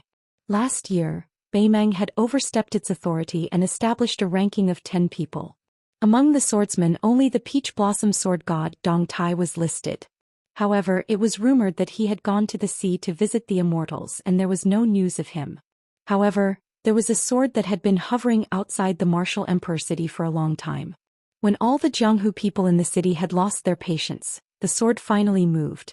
It was discovered by a child who threw stones at the sword. When the child hurriedly ran back home to tell his father, the father rolled his eyes and ignored him. He just treated it as if he had missed the fun. It was Wang Xinji's fourth disciple Lu Huang. He was 46 years old and had the sword, Bodhisattva Barbarian. Lu Huang could be said to be an exceptional sword art prodigy. He took a crooked path of abandoning the Tao in pursuit of skills. He was like a person walking with a limp. However, Lu Huang only walked with one leg and was already far ahead in the martial emperor city. Wang Xinji once had the intention to let Lu Huang guard the pavilion when Song Yanqing ascended the pavilion for the second time. It was a pity that Song Yanqing had died suddenly. However, Lu Huang's attainment in sword arts was imaginable. Wang Xinji once had the intention to let Lu Huang guard the pavilion when Song Yanqing ascended the pavilion for the second time. It was a pity that Song Yanqing suddenly died. However, Lu Huang's attainment in sword arts was imaginable. Lu Huang sat cross-legged with his sword across his knees and waited for 2 hours. When the flying sword arrived at the city wall at the speed of a turtle, Lu Huang unsheathed his sword and used the tip of his sword to block the sword. However, the sword that entered the city was extremely weak. However, Lu Huang's Bodhisattva Barbarian didn't seem to be affected at all. Lu Huang then stood up and rode the Bodhisattva Barbarian. His body followed the unsheathed sword and retreated step by step. 6 hours later, Lu Huang's qi was exhausted and his tendons were broken. However, he still couldn't stop the nameless sword from trembling. In the next 6 hours, it was the city lord's third disciple, Linya, who took over the responsibility of blocking the sword. Linya was 32 years old and was also a beauty on the rouge scale. Her figure was as tall as the men from the northern lands. Her figure was majestic and had a unique charm that made people gasp in amazement. She was the world's #1 fist master. However, no matter how hard she punched the sword, she still couldn't stop the sword from moving forward at a constant speed. For the last punch, Linya soared into the sky and smashed down. The buildings within a radius of 100 feet below the sword were all smashed into pieces. The violent Linya obviously couldn't accept this result. She ran like crazy and carried a large cauldron back from the martial arts field. She smashed it onto the sword as if it was a joke to her. She still couldn't do anything. Linya sat on the ground dejectedly with a dull look in her eyes. Then it was the Qi Refinement Grandmaster Gong Bonk's turn. As the oldest among Wang Xinji's 4 disciples, Gong Bonk was bald and had 9 rings on his head. Instead of wearing a kasaya, he wore a Daoist robe. It was rumored that he possessed the physique of a Buddha's Vajra, but he also possessed 6 types of Daoist finger mystic arts and was proficient in Qi Refinement mystical arts. Gong Bonk's moves were indeed dazzling. He didn't come into close contact with the sword like his junior martial brother Lu Huang and junior martial sister Linya. Instead, he stood in the inner city's pavilion. Every time he waved his sleeves, he would pick up a weapon from the wall. As a result, the martial emperor city had to listen to 6 hours of thunderous sounds of bells and drums. Some of the citizens with weak inner strength were in so much pain that they wished they were dead. They all ran out of the city to seek refuge. Gong Bonk waved his 107 sleeves and picked up 107 weapons. 70 to 80% of them were destroyed in the collision. In the end, the sword was less than 20 feet away from the pavilion. The entire martial emperor city felt that even if the city lord were to personally make a move, he wouldn't be able to block the sword from entering the pavilion unless he used all his strength. Afterwards, Wang Xinji's eldest disciple, Groom Yu, who rarely showed his face, stood in front of the sword. However, no one saw what really happened at the top of the city wall. Only after the outcome was revealed and the rumors were spread that Groom Yu had struck out with his saber and blocked the unreasonable sword that sought not to be fast but to be slow. In fact, Yu Groom did not bring his saber at all. Instead, he floated in front of the long sword and slowly circled it. When the tip of the flying sword was less than 6 feet away from the attic, he stood in front of the long sword again, closed his eyes and gently pressed his 2 fingers on the tip of the sword. At this moment, on the top floor of the attic, there was a scene that no one could imagine. The burly old monster Wang in hemp clothes and shoes stood at the window overlooking the city. Inside the attic sat the monster who ate swords. What was even more amusing was that the atmosphere in the attic was not tense at all. This was because the old monster eating sword was sitting cross-legged and drinking a pot of wine. A half-squatting girl in green was pulling at the old monster's white eyebrows and tying them together seriously. The expression on her small face was unusually serious, and her movements were even more meticulous. The old monster eating sword, whose real name was no longer known by the Jianghu, was not angry. Instead, he smiled and allowed the little girl to mess around. The way he looked at her was a little strange. When Yu Groom's feet left the ground and his body was suspended in the air, his 2 fingers finally pressed the tip of the sword down by half an inch. Wang Xianji nodded, turned around and sat opposite Sui Xiegu. The little girl in green raised her hand and shook the knot made by the white eyebrows. She smiled brightly at the city master of the martial emperor city as if she was asking for praise. Wang Xianji, who had never smiled in front of his 4 disciples, smiled slightly and waved his hand. The little girl in green shook her head. Obviously, the white eyebrows of the old grandpa were more interesting. She continued to squat and tie the knot carefully. The old monster eating sword smiled and said, "You've done your best for Li Chungang. It's just that with his stubborn temper he doesn't care about the reincarnation of Buddhism. He doesn't want to be a free and unfettered celestial being, nor is he willing to continue his fate in the afterlife. Li Chungang is Li Chungang. A lifetime of grievances, a lifetime of injustice, a lifetime of justice. This is the sword god that even you Wang Xianji are willing to admire. Li Chungang will die in every lifetime, so the green robe of Fingdu will die with him. As for Dong Tai, even if he returns from visiting immortals, his sword skills and sword path won't lose to Li Chungang. To you and me he's still not as appetizing as Li Chungang." Wang Xianji said indifferently, "Yu Groom can only borrow the remaining power of half of building Wild Forest Crow Palace to block half of your sword. Why did you stop this sword?" The old monster eating sword ignored him and lowered his head to smile at the little girl in green. "Little girl, go to the wall and get a good sword for this old grandpa to drink with." The little girl, who looked full of spiritual energy, raised her head and made a no sound. She jogged out and obediently raised her butt to lie on the city wall. She pulled out a long sword with some difficulty and carried it back into the pavilion while holding the sword hilt with both hands. Sui Xiegu laughed heartily. He broke off an inch of the sword tip with 2 fingers and threw it into his mouth. Seeing the little girl in green looking at him eagerly as if she was craving for food, the old monster eating sword laughed. "Don't learn from this old grandpa to eat swords. Otherwise, when you grow up, you'll scare away men." Sui Xiegu saw that the child continued to focus on his white eyebrows and said to Wang Xianji, "Since you let a few disciples block my sword, it's obvious that you don't want to fight with me. It's fine, I don't have the confidence to win now. I reckon that Dong Tai will be back soon. Compared to fighting with you, I'm more interested in knowing if it's worth it for Li Chungang to lend him his sword from 10,000 miles away. If I win against Dong Tai when he's at his peak, my chances of winning will be higher if I fight with you. However, according to your temper of not rejecting anyone, why would you let your disciple show his face like this? You don't look like an old man who's about to die. Why would you do something like entrusting an orphan to someone?" Chapter 965. Wang Xianji said calmly, "I'm waiting for the final battle. After that, I will ascend. After I leave, Wu Wu City will cease to exist." At first, Han Xingxian wanted to learn from Gao Shulu and slaughter all the first grade 3 realm experts in Jianghu. Many scattered people fled to the city. After that, there was a rule that no one from Wu Wu City would be included in the rankings. Among the 4 disciples, including the groom, I plan to send Gong Bonk and Lu Huang to the capital, Linye to Nanjiang. As for the groom, I still haven't decided. However, Lu Yi will most likely be taken care of by him."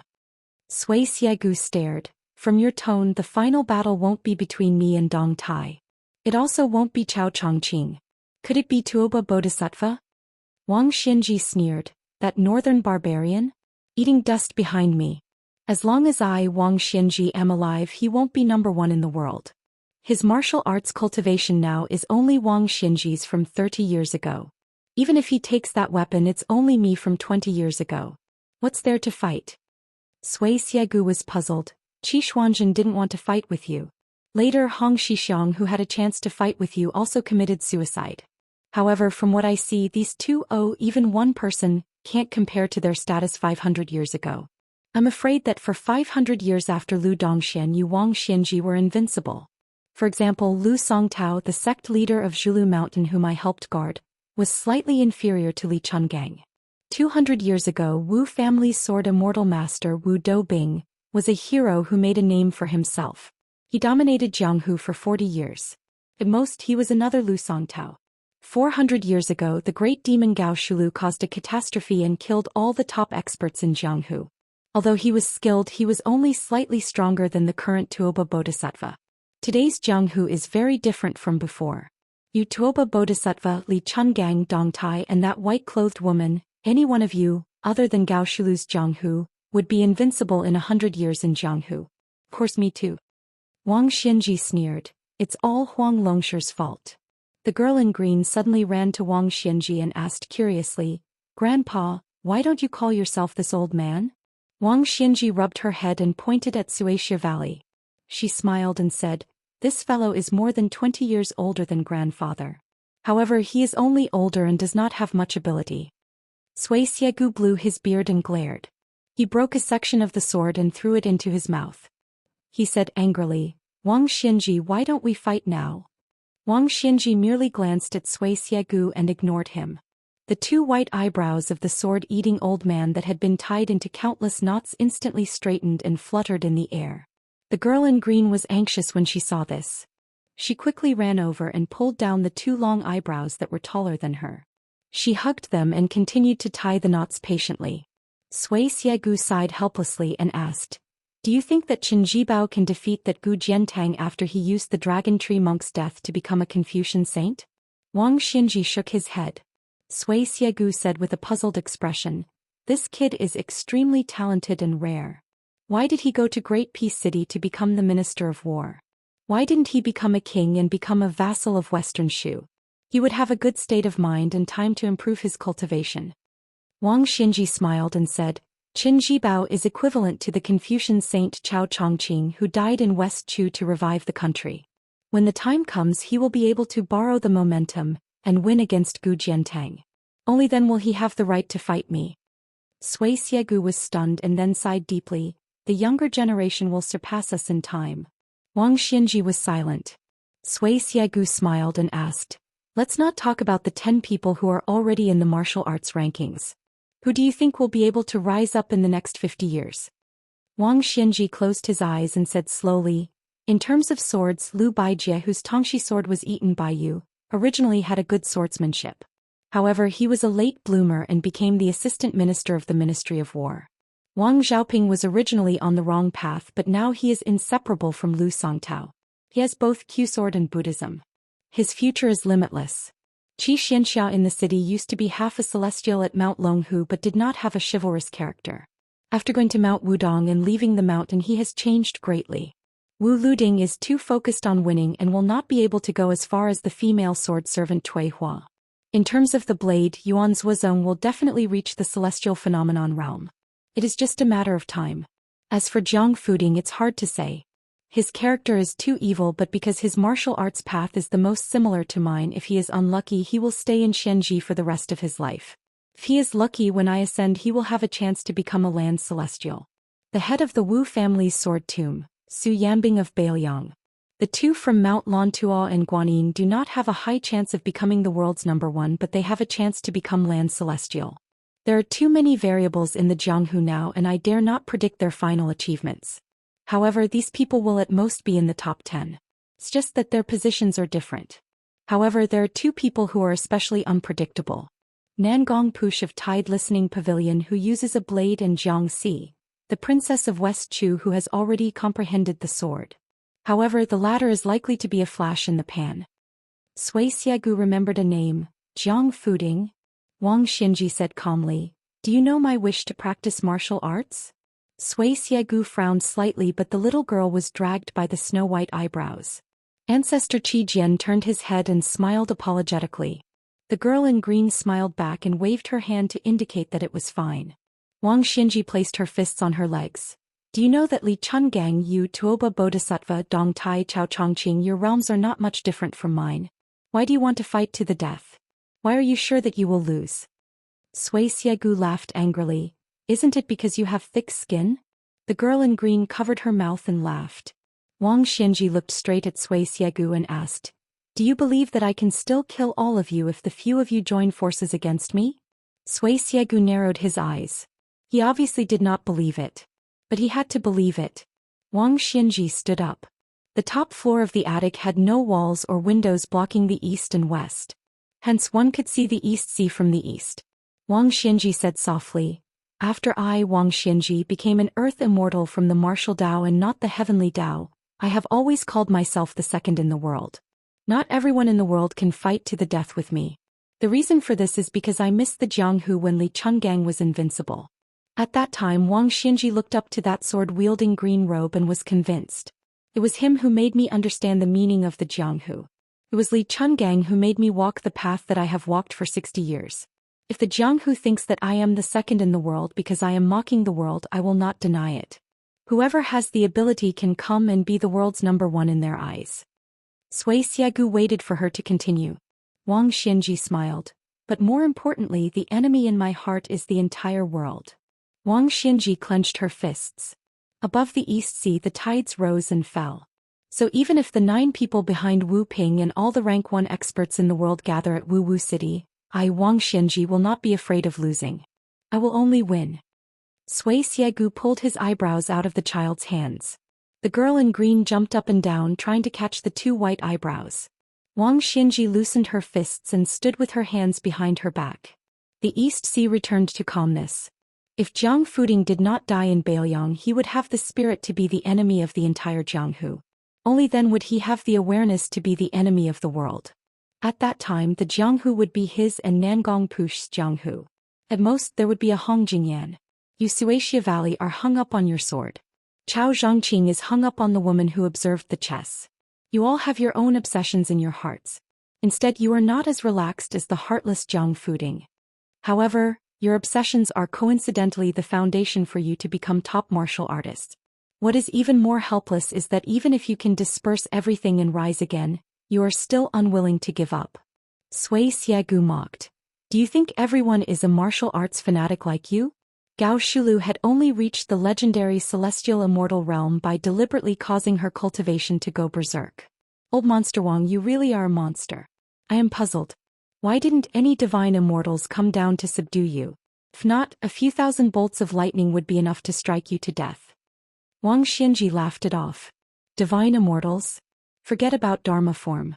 They could even kill ordinary earth immortals. Wang Xianji did not even care about them. Even if their real bodies came to the human world, they would still have to follow Wang Xianji's rules. Sui Xiegu wiped his brows with his fingertips and asked, then who are you going to fight the last battle in the human world with?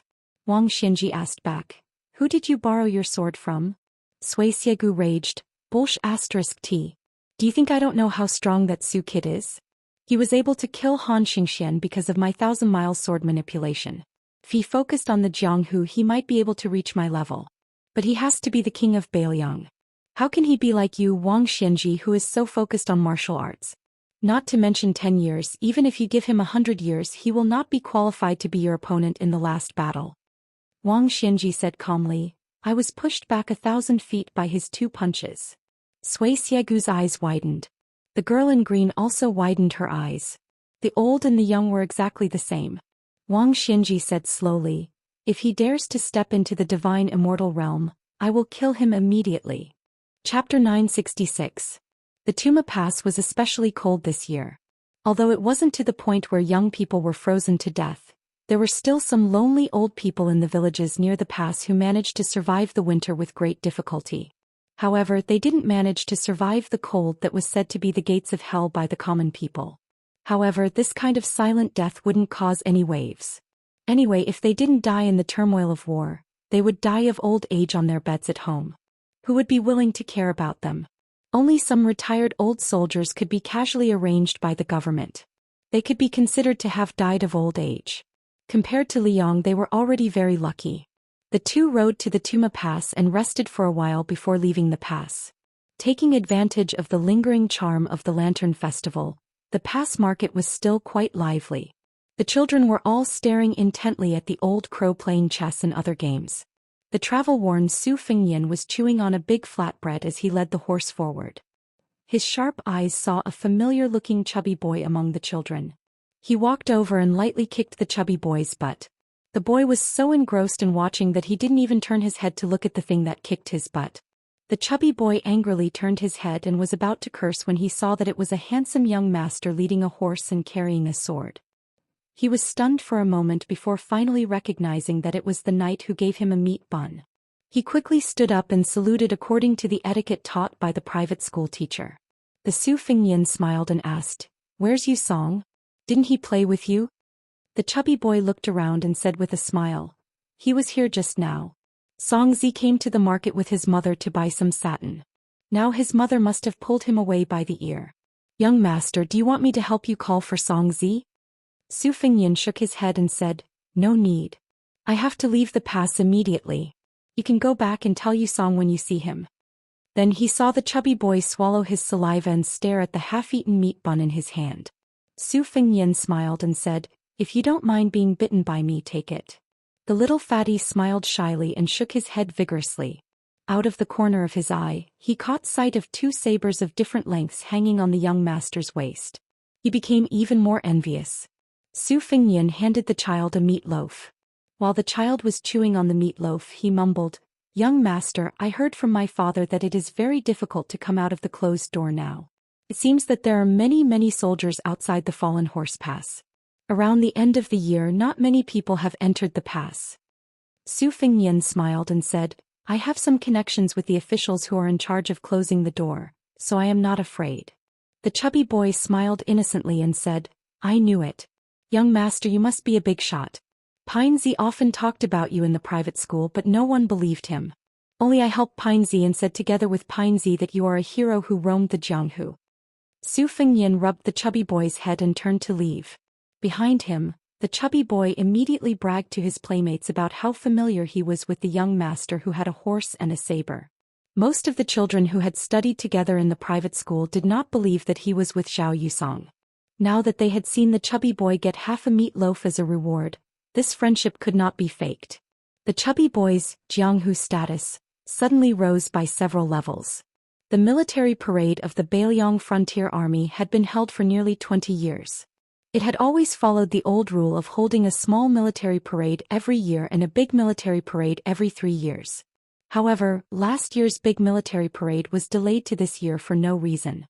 It was also set at the beginning of spring, which had never happened before. 2 rules were broken in succession. In addition, the scale of this military parade was particularly large, which made many border soldiers feel an unusual atmosphere. The small border pass, Tuma Pass, was small, but there were many bodhisattvas. If Deputy Commander Zhou Xian and Han Tao, who had the meritorious rank of hanging Bao Commandant by his side, wanted to smoothly enter and exit the pass, especially if the goods were valuable, they had to be careful of these 2 sworn enemies. At this moment, the local tyrants of Tuma Pass, Zhou Xian and Han Tao, were standing respectfully on top of the wall. They did not even dare to breathe loudly. Not to mention the 2 local tyrants who had just entered the ranks, even a dragon would obediently lie down. This was because beside them stood 2 big bodhisattvas who could decide a person's life and death with a single word. The deputy commander of Yuzhou, Shi Qiangao, and the special commander of Yuzhou, Li Guiweng, were both 3rd-rank officials. At this moment, Han Tao and Zhou Xian, these 2 old enemies, no longer had any intention of making things difficult for each other. They could only pinch their noses and cooperate, thinking about how to deal with this mission. They did not have the ability to know the inside story. They only received news that an important person was coming out of Tuma Pass. Deputy Commander Zhou Ziru, the son of Deputy Commander Zhe, had the status of a border soldier, so he was also able to stand on top of the wall and wait. However, he was very far away from the 2 powerful officials of Yuzhou. This border general, who had once almost wiped out the fish dragon gang in an instant, cautiously glanced at Shi Qianggao's bright armor, as well as Li Guiweng's official uniform patch embroidered with a peacock design. His eyes were filled with awe and passion. Shi Qianggao was a veteran general. He was old but vigorous. This time he was the most promising candidate to become a general of Yuzhou. In the end, Huang Fuqing, who was only a military officer at that time, beat him to it. The people of Tuma Pass were trembling with fear mostly because of this reason. They were afraid that Shi Qiangao, with his fiery temper, would vent his anger on them. On the other hand, Li Guiwing had always been as amiable to everyone as the rumors said. When climbing the wall, he intentionally walked behind Shi Qiangao and took the time to exchange a few warm words with Zhou Xian and Zhou Ziru. For some reason, Zhou Ziru carefully noticed that even General Shi Qiangao, who had a completely different personality, was somewhat nervous. This time they chose to read Bailiang at the mouth of the gourd. Chu Lushan, the governor of Bailiang, had already arrived outside the pass. Yan Wenluan, the commander-in-chief of the infantry, and Yuan Zuozong, the commander of the cavalry, had already arrived outside the pass early. The new nobleman of Bailiang, great ancestor Gu, as well as the general of Liangzhou and his 2 deputy generals, who were not part of the border army, had also rushed north on the 3rd and 4th day of the first lunar month. Even the administrator of Bailiang, Li Gongda, was no exception. It could be said that almost all of the big shots in Bailiang had arrived at the mouth of the gourd around the Lantern Festival. Zhou Ziru could not guess who could make Shi Qiangao and Li Guiwing treat them so cautiously. Although the general of Yuzhou, Huang Fuqing, who did not have a solid foundation, was half a rank higher than them, he should not have such prestige. At Tuma Pass, Shi Qiangao and Li Guiwing were naturally waiting for His Royal Highness. Actually, Su Fengyin could have entered the Tumbling Horse Pass earlier, but he was stopped by a wandering Daoist, who shamelessly wanted to tell his fortune and palm. He swore that not only did he not want to pay if his fortune was not accurate, he even had to pay for it. Su Fengyin calmly glanced at Su Yanbing. For the first time, the latter did not immediately give an answer. Su Fengyin was somewhat amused.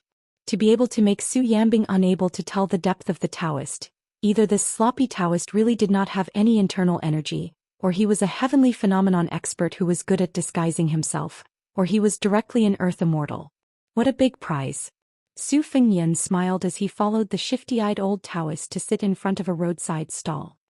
He went straight to the point and teased, "Old Shinran, with your appearance it's very difficult for people to believe that you're an expert." The old Taoist sighed and said, "It's just like my name, it's all given by my parents. What can I do? I'm really hungry and cold, so I have no choice but to set up this stall to make a dangerous living as a fortune teller.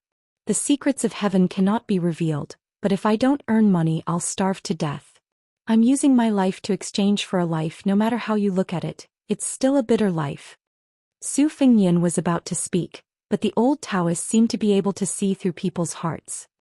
He sighed and said, "Only when the secrets of heaven leak out one can it revolve endlessly.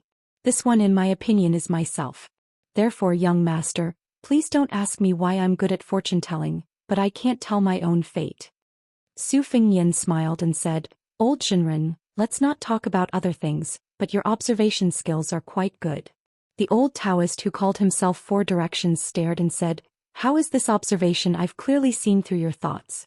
The right time, the right place, and the right people. I can calculate the heavens, the earth, and the human heart. I'm different from those immortals who came from the ancestral court of Taoism. I don't calculate the heavens, I only calculate the human heart." Chapter 967. Su Fengyin was surprised and said with a smile, "Then I'll have to take the opportunity to ask Taoist Master. If Buddha cannot be said and Tao cannot be said, then how can ordinary people become Buddha and attain Tao?" The old Taoist and Su Fengyin sat across from each other across the stall. He twirled his beard and said, "I won't talk about the truth of words, but I'll just talk about some of the truths I've comprehended. How about it? Young master, you don't care about trifles, but you can be more magnanimous when it comes to big matters. I think you can calm down and listen to me." Su Fengyin nodded and said, "Okay." He turned to Su Yanbing and said, "Go buy a tray of steamed buns." The old Taoist nodded with satisfaction. It was unknown whether he was satisfied with the tray of steamed buns or that the young master in front of him had finally entered the trap. When Su Yanbing silently turned around, the old Taoist straightened his clothes and said slowly, "Cultivation is like climbing a mountain. The more you walk, the harder it is.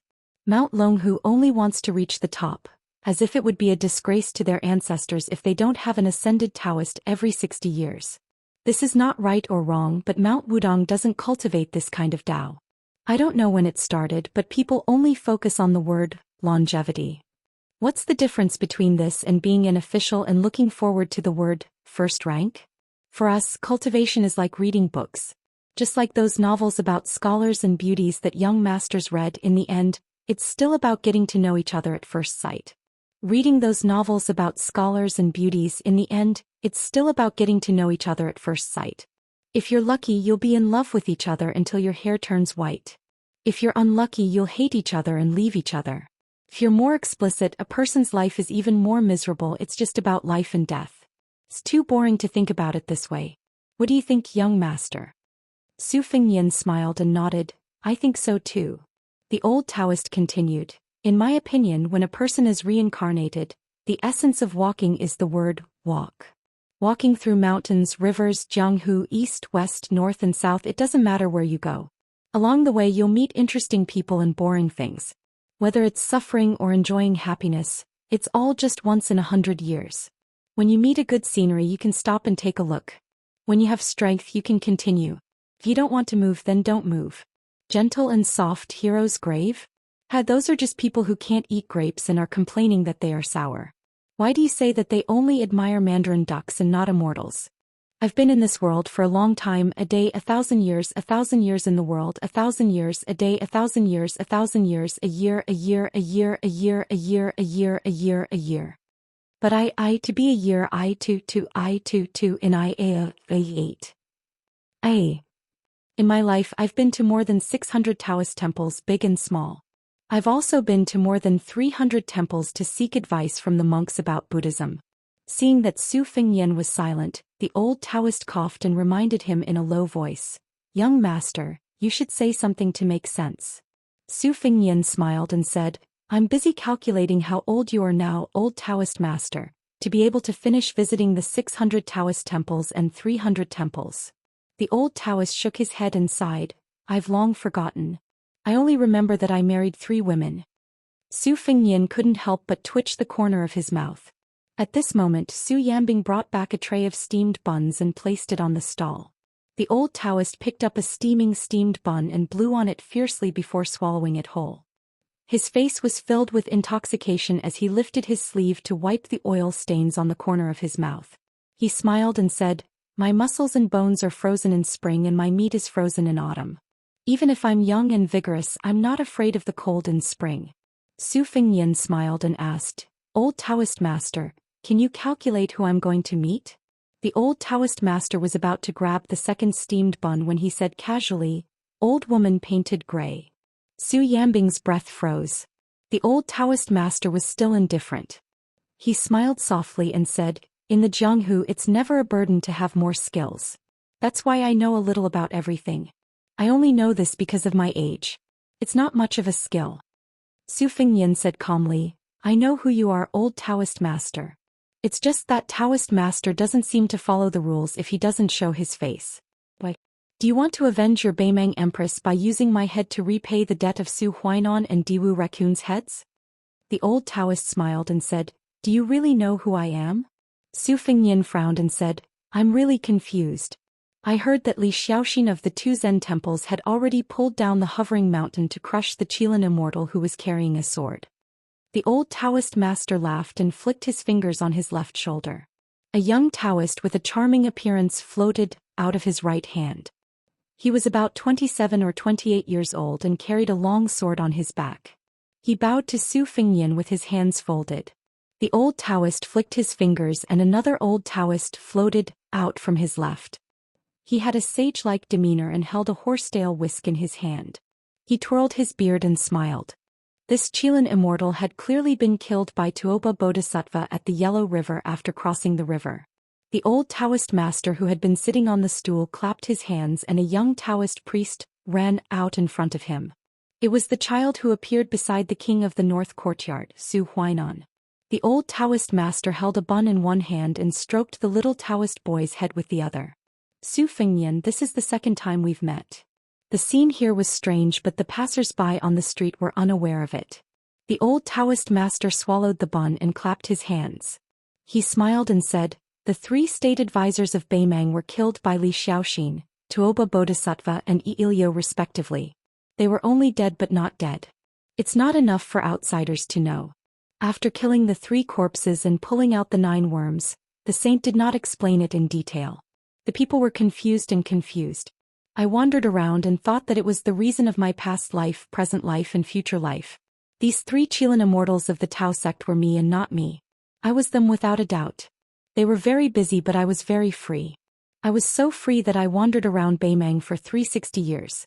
I was so free that I saw the 3 married women slowly grow from young to old women. I was so free that I even met the 4th ancestor Lu. Su Fengyan seemed to not know what to say and could only reach out to take a bun to calm down. He did not expect that the young state advisor who was playing around his knees would slap it away. He felt a burning pain on the back of his hand. Su Fengyan was stunned and quickly waved his hand to signal Su Yanbing, who was already filled with murderous intent, to not make a move. The old Taoist master knocked on the little immortal Qilin's head and bent down to pick up the bun and pass it to His Royal Highness. Reading books and chasing the deer. How much you gain from reading books is how much you lose from chasing the deer. Taoism is to Qingshan. There is nothing outside Taoism, but Qingshan has something. I'm called Taoist Master Sifeng. My real name is Yuan Qingshan. I've been cultivating for 360 years and am about to ascend. I do have a favor to ask of you today. Su Fengyan reached out his left hand to take the bun and did not tremble at all. Yuan Qingshan said seriously, I'm asking for a copper coin from His Royal Highness for a nameless disciple of Taoism's sect. Su Fengyan held the bun and did not move at all. The old Taoist master smiled and said, Your Highness can reply after tasting the bun. Su Fengyan hesitated for a moment and followed the old Taoist master to swallow the bun in one mouth. He slapped the copper coin on the stall. The old Taoist master picked up the copper coin and flicked his finger. The copper coin flew thousands of miles away. Standing up, the 3 Qilin state advisors merged into the body of the Taoist master with the surname Yuan. Before the sloppy old Taoist left, he left 4 words of advice. Your Highness, go to Mount Wudong more often. It's beneficial and harmless. Su Longxiang was destined to die. Before I ascend, I'll leave him a chance to live, but it's only a chance. Xinwu was originally a celestial. Why did he come to the mortal world? You'll die if you underestimate Wang Xianji, who won't lose to Xinwu in the future. After Li Yufu used up his merit and fortune to help others ascend, he killed all the immortals fishing in the clouds. Therefore no one in the world can ascend. People in the mortal world do things in the mortal world. I, Yuan Qingshan, am not as good as Wudong's Li Yufu. Chapter 968. Everyone left, leaving behind only Su Fengyan and the bamboo drawer without soup dumplings. That Taoist priest Sifeng from before was like the 3 Qilin spiritual masters who came out from the one Qi turning into 3 pure ones. No matter who appeared in front of him, they could all be regarded as Northern Mang's national advisor. Su Fengyan knew what it meant to hand over the copper coin. He was in a daze and his mind was filled with the 4 sentences. Wudong Mountain was Su Fengyan's blessed land. If it wasn't for the old chief Wang Zhongluo's big yellow court, he wouldn't have been able to leave the 2 Jianghu. Now with Li Yufu in charge of Big Lotus Peak, Wudong was showing signs of resurgence. However, after the wander, he told Li Yufu about the child he saw by the river. Li Yufu hadn't returned yet, so he didn't know if he had found the child. On the top of Bull Landing Snow Plateau, Xianyuan Jingqing warned him not to let Huang Man enter the celestial phenomenon state. With Su Fengyan's temperament, let alone the celestial phenomenon state, he didn't even dare to let Huang Man enter the mysterious finger state. Therefore he directly told Su Longxiang that he was not allowed to enter the mysterious finger state, which was only 1 step away from the celestial phenomenon state. As for the so-called slim chance of survival mentioned by Immortal Qilin, Su Fengyan didn't know what it was. As for himself and Wang Xianji, Su Fengyan didn't think too much about it. Yuan Qingshan's last prophecy said that Li Yufu would kill all the immortals who sat on clouds and fished after helping people to ascend, closing the gate of heaven for the cultivators in the world. From then on, immortals were immortals and the world was the world. Whether they hated each other or loved each other, they would be out of reach. Su Fengyan was even less interested in this. As long as the reincarnation of the bull rider could ascend before then, there would be no problem. Family affairs, state affairs, and the world affairs. Since he was Su Zhao's eldest son and had the surname Su, these 3 matters were already mixed up. For other vassal princes, the hereditary succession was the end. At worst, their father's vassal prince would be demoted to a county prince. However, to the north of Bailiang, There were millions of Beimang's soldiers eyeing them covetously. Su Yanbing said softly, "At such a close distance, if Yuan Qingshan wants to kill your highness, I may not be able to stop him." Su Fengnian said with a smile, "That's why I asked Uncle Su to buy this tray of buns to let Daoist Qilin know my sincerity." Su Yanbing felt a little regretful. If it weren't for the fact that Her Highness needed to protect him, it would be a waste if he didn't try his hand at the national preceptor of Beimang, who was undoubtedly a land immortal. Su Fengnian stood up abruptly. Purple and gold alternated on his face, glistening with multicolored light. He said bitterly, "I've wasted a lot of time. I'll have to trouble Uncle Su to send me to Tumbling Horse Pass." Su Yanbing also noticed the abnormality of His Royal Highness. He smiled and grabbed Su Fengnian's collar. With a shout, he threw him towards the top of Tuma Pass. On top of Tuma Pass, Lingzhou's Deputy General Shi Kangou and Li Guiweng looked at each other quietly. They could see the uneasiness in each other's eyes. As a result, the bold and unrestrained Shi Kangou became more and more anxious. This was because Li Guiweng was a famous clay bodhisattva in Lingzhou. He rarely showed any signs of panic. Both of them were the general's confidants. Back then, Shi Kangou almost died in the battle at Jinghe River. It was Su Shao who pulled him out from the pile of corpses. After guarding him for 2 days and 1 night, Shi Kangou actually returned to the world of the living. He always said that he owed the general his life. Later on, as the second son of the commander of the Partridge Battalion, Shi Liping died on the battlefield, but Shi Kangou never regretted it. Li Guiweng came from a local tyrant family in Beiliang. He belonged to a branch of the tyrant Luo Yongli. For hundreds of years, regardless of whether it was in peace or war, there would always be family members who would go to the ancient city of Luoyang to pay respects to their ancestors. After Su Shao became the vassal of Beiliang, the Li family was the first to seek refuge with the Su family. Li Guiweng was good at making speeches and was highly recommended by the tide-listening pavilion's Li Yishan. However, the Li family did a stupid thing and broke off their relationship with the Beiliang's chief strategist. Shi Kangou and Li Guiweng's anxiety gradually spread to Zhou Xian and Han Tao's side. If an accident really did happen and it implicated the Northern Liang Grand Reading, they, as Deputy Captain Zhichong and a chaplain with a miscellaneous rank, would not be able to shoulder this enormous responsibility. Shi Kangou was like an ant on a hot pan. He turned and walked in circles on the city wall, his right fist pounding the center of his left hand. Li Guiweng was slightly better, but he also stood on his tiptoes and looked into the distance. The number 1 son of the Tuma Pass, Zhou Ziru, gave his father a look. Zhou Xian quietly came to his son's side. Zhou Ziru asked in a low voice if they needed to send out roaming cavalry to investigate the situation. As a result, he received an angry glare from his father. Zhou Ziru quickly came to his senses. This kind of secret military intelligence was not something that they could blindly meddle in. It was an official's career. If they did not do it, they would not be able to achieve anything. However, if they did too much and made too many mistakes, they would lose their official status. The city wall shook violently. Li Guiweng staggered and almost fell. He rubbed his eyes and seemed to have seen something crash into the city wall. Was it a boulder thrown by a siege vehicle? Shi Kangou quickly walked to the edge of the city wall and stuck his head out to take a look. His eyes widened. A person had been embedded into the city wall.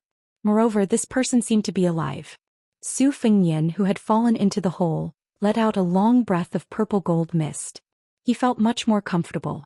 He left the hole in the wall, grabbed onto the wall with one hand and gently floated to the top of the city wall. Zhou Xian and Han Tao acted as if they were facing a great enemy. They quickly pulled out their sabers and were about to capture this unknown assassin. The elite armored soldiers below the city wall also rushed to the top of the city wall. Unexpectedly, Shi Kangou and Li Guiweng, who were of the highest rank, immediately knelt down and greeted His Royal Highness. This was especially true of His Excellency's skill in rolling up his sleeves. It showed his foundation. Not only did it not affect his natural and smooth appearance, it also gave people a sense of cautiousness and respect. If a civil official wanted to reach this level, it was impossible to reach this level without being at least a 5th-rank official. Zhou Xian and Han Tao naturally could not flatter him. However, when they heard the words His Royal Highness, they were so scared that their legs went soft. They took the opportunity to kneel down and report their official positions. They shouted with all their might, using all of their energy. The two of them were deliberately competing to see who could shout louder.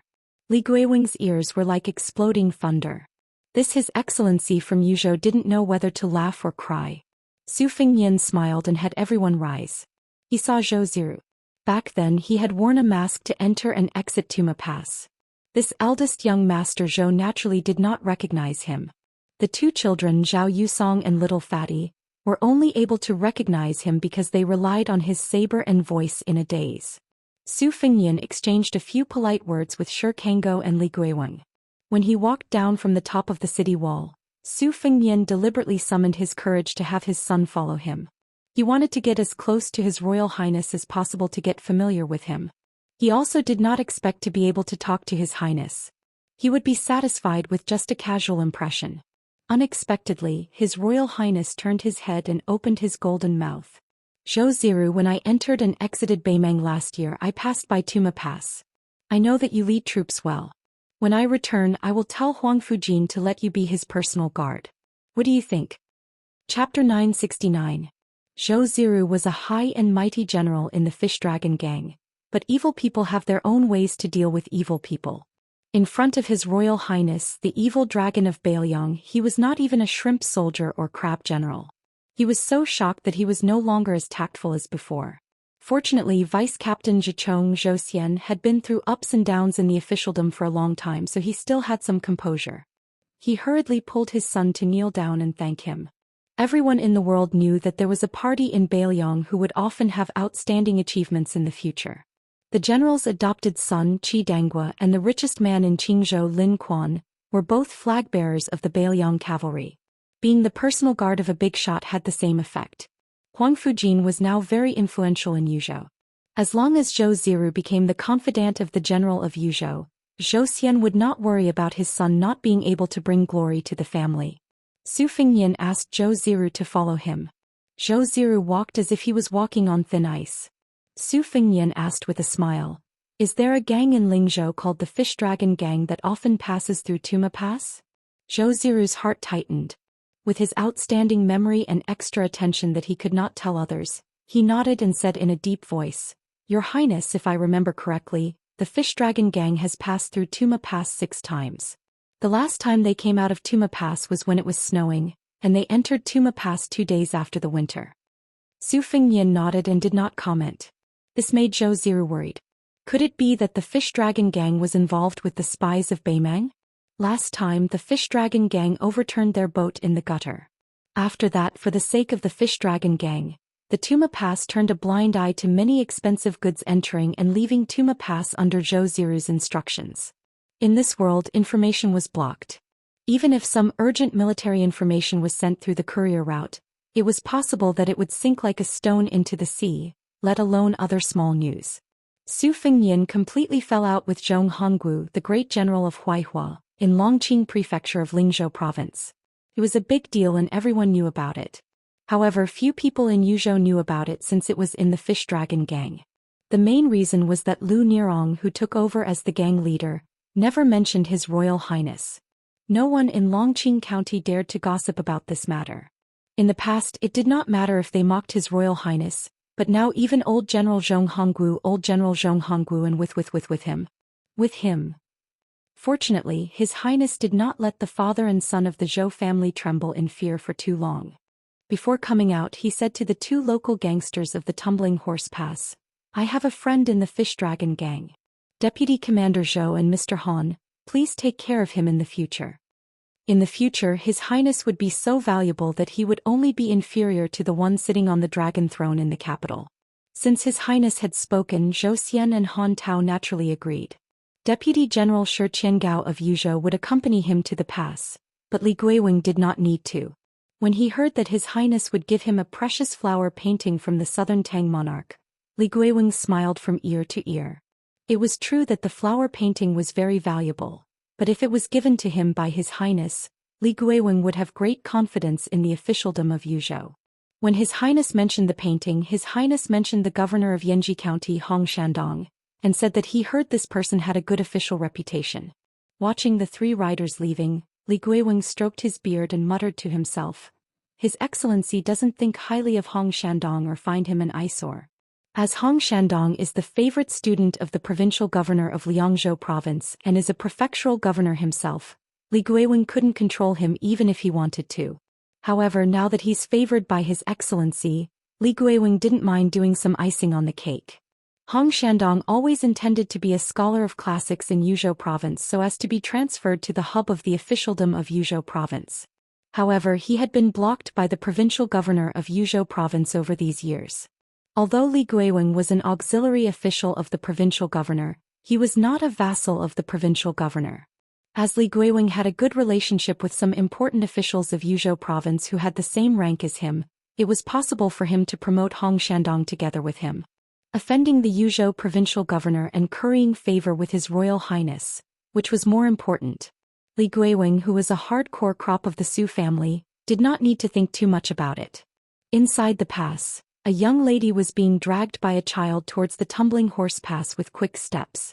The child with delicate features was still muttering to himself, "Mother, if we don't go faster, Su Gongzi will come out of seclusion."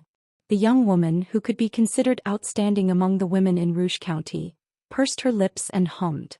She told herself that she just wanted to tell young Master Su that she owed him 200 taels of silver. Most likely she could pay him back faster as long as she agreed to work for the Jinji Weaving Bureau and became a weaver. However, the villagers all say that Lingzhou is rich, but there are many hedonistic sons. There are as many of them as there are hairs on a cow. Especially our northern Liang's crown prince, who is the most lecherous. He is currently in Lingzhou as some Lingzhou general. If one of them takes a fancy to her, what should she, a girl who has left her home and has no one to rely on, do? Die. What about Yusong? She also did not know why the Jinji Weaving Bureau, which she had never heard of before, took a fancy to her craftsmanship and said that they wanted her to weave clothes. If it were not for the old and kind-looking official of the Weaving Bureau, the young woman, Su Qing, who had been widowed for many years, would have rejected them. How could riches and honor compare to the stability of mother and son for a rural woman like her? In the end, the mother and child did not see young Master Su's figure at the deserted city gate. Zhao Yusong had a face of regret and squatted on the ground, sulking. It was unknown whether he blamed his mother for walking too slowly or if he blamed himself for not being strong enough. If he had known earlier, he would have run over himself. The young woman bent down to pat the child's head and said apologetically in a soft voice, "Yusong, it's mother's fault." The child was sulking, but he could not bear to make his mother feel guilty. He raised a brilliant smile. She said softly, "Mother has thought it through. In a few days I will go to the Weaving Bureau in Lingzhou and return the silver to that young Master Su as soon as possible. Mother will hire people to take care of the crops. You can focus on studying in the school." Zhao Yusong had a bitter expression and did not know what to say. He wanted to say that he did not want his mother to leave, but he knew better than anyone that once his mother had made up her mind, it was useless to persuade her. In these years, so many mothers-in-law and aunts had come to persuade his mother to remarry, but his mother had not nodded. In reality, he really wanted to gather the courage to tell his mother that if she met someone she liked, then she should just marry. He actually did not mind as long as his mother was happy. Zhao Yusong stood and looked at the top of the city wall. He muttered to himself, "Mother, why do you think young Master Su is going outside the pass?" Su Qing shook her head and did not speak. They simply rode out of the pass on 3 horses without any armored cavalry guards. However, Shi Qiangao was not worried at all. He had the general's retainer Su Yanbing by his side. Also, on this trip to the gourd there would be countless scouts along the way. He believed that nothing would go wrong. Moreover, it was said that His Highness was an expert who had killed the king of the northern courtyard and the leader of the Ruran cavalry. Who would dare cause trouble here? For some reason, Su Fingyan stopped his horse. He reined in his horse and turned to look south. Tuma Pass was only a black dot in his field of vision. Su Fingyan raised his head, took a deep breath and closed his eyes. The early spring sun was warm. There was no wind or snow and the world was peaceful and peaceful. Before he went to Beimang, he had been drinking with Su Xiao at the top of Mount Qingliang. Under the influence of alcohol, he had impudently said to Su Xiao, "If you're old, then you're old. Don't sneak around and die." At the time, Su Xiao had readily agreed, saying that he had not yet held a grandson and could not bear to die. He had even bragged that he did not want to die and that even the king of hell did not have the guts to take Su Xiao's life. However, Su Fengyin could see more than anyone else that Su Xiao was growing older with each passing day. He was so old that even when the father and son climbed the mountain together, they needed to stop and rest. Before becoming a father, most young people would find it very difficult to imagine that their father could be old or that old. Su Fengyin opened his eyes and continued riding north. After all, nearly 100,000 Bailiang cavalry who had participated in the Great Reading were waiting for him. There was a saying that Su Fengyin had never said to anyone, and Su Xiao was no exception. If Bailiang was trampled by Beimang's hooves one day, then Su Fengyin would definitely have died on the border. If he were to die, he would die north of Su Xiao's grave.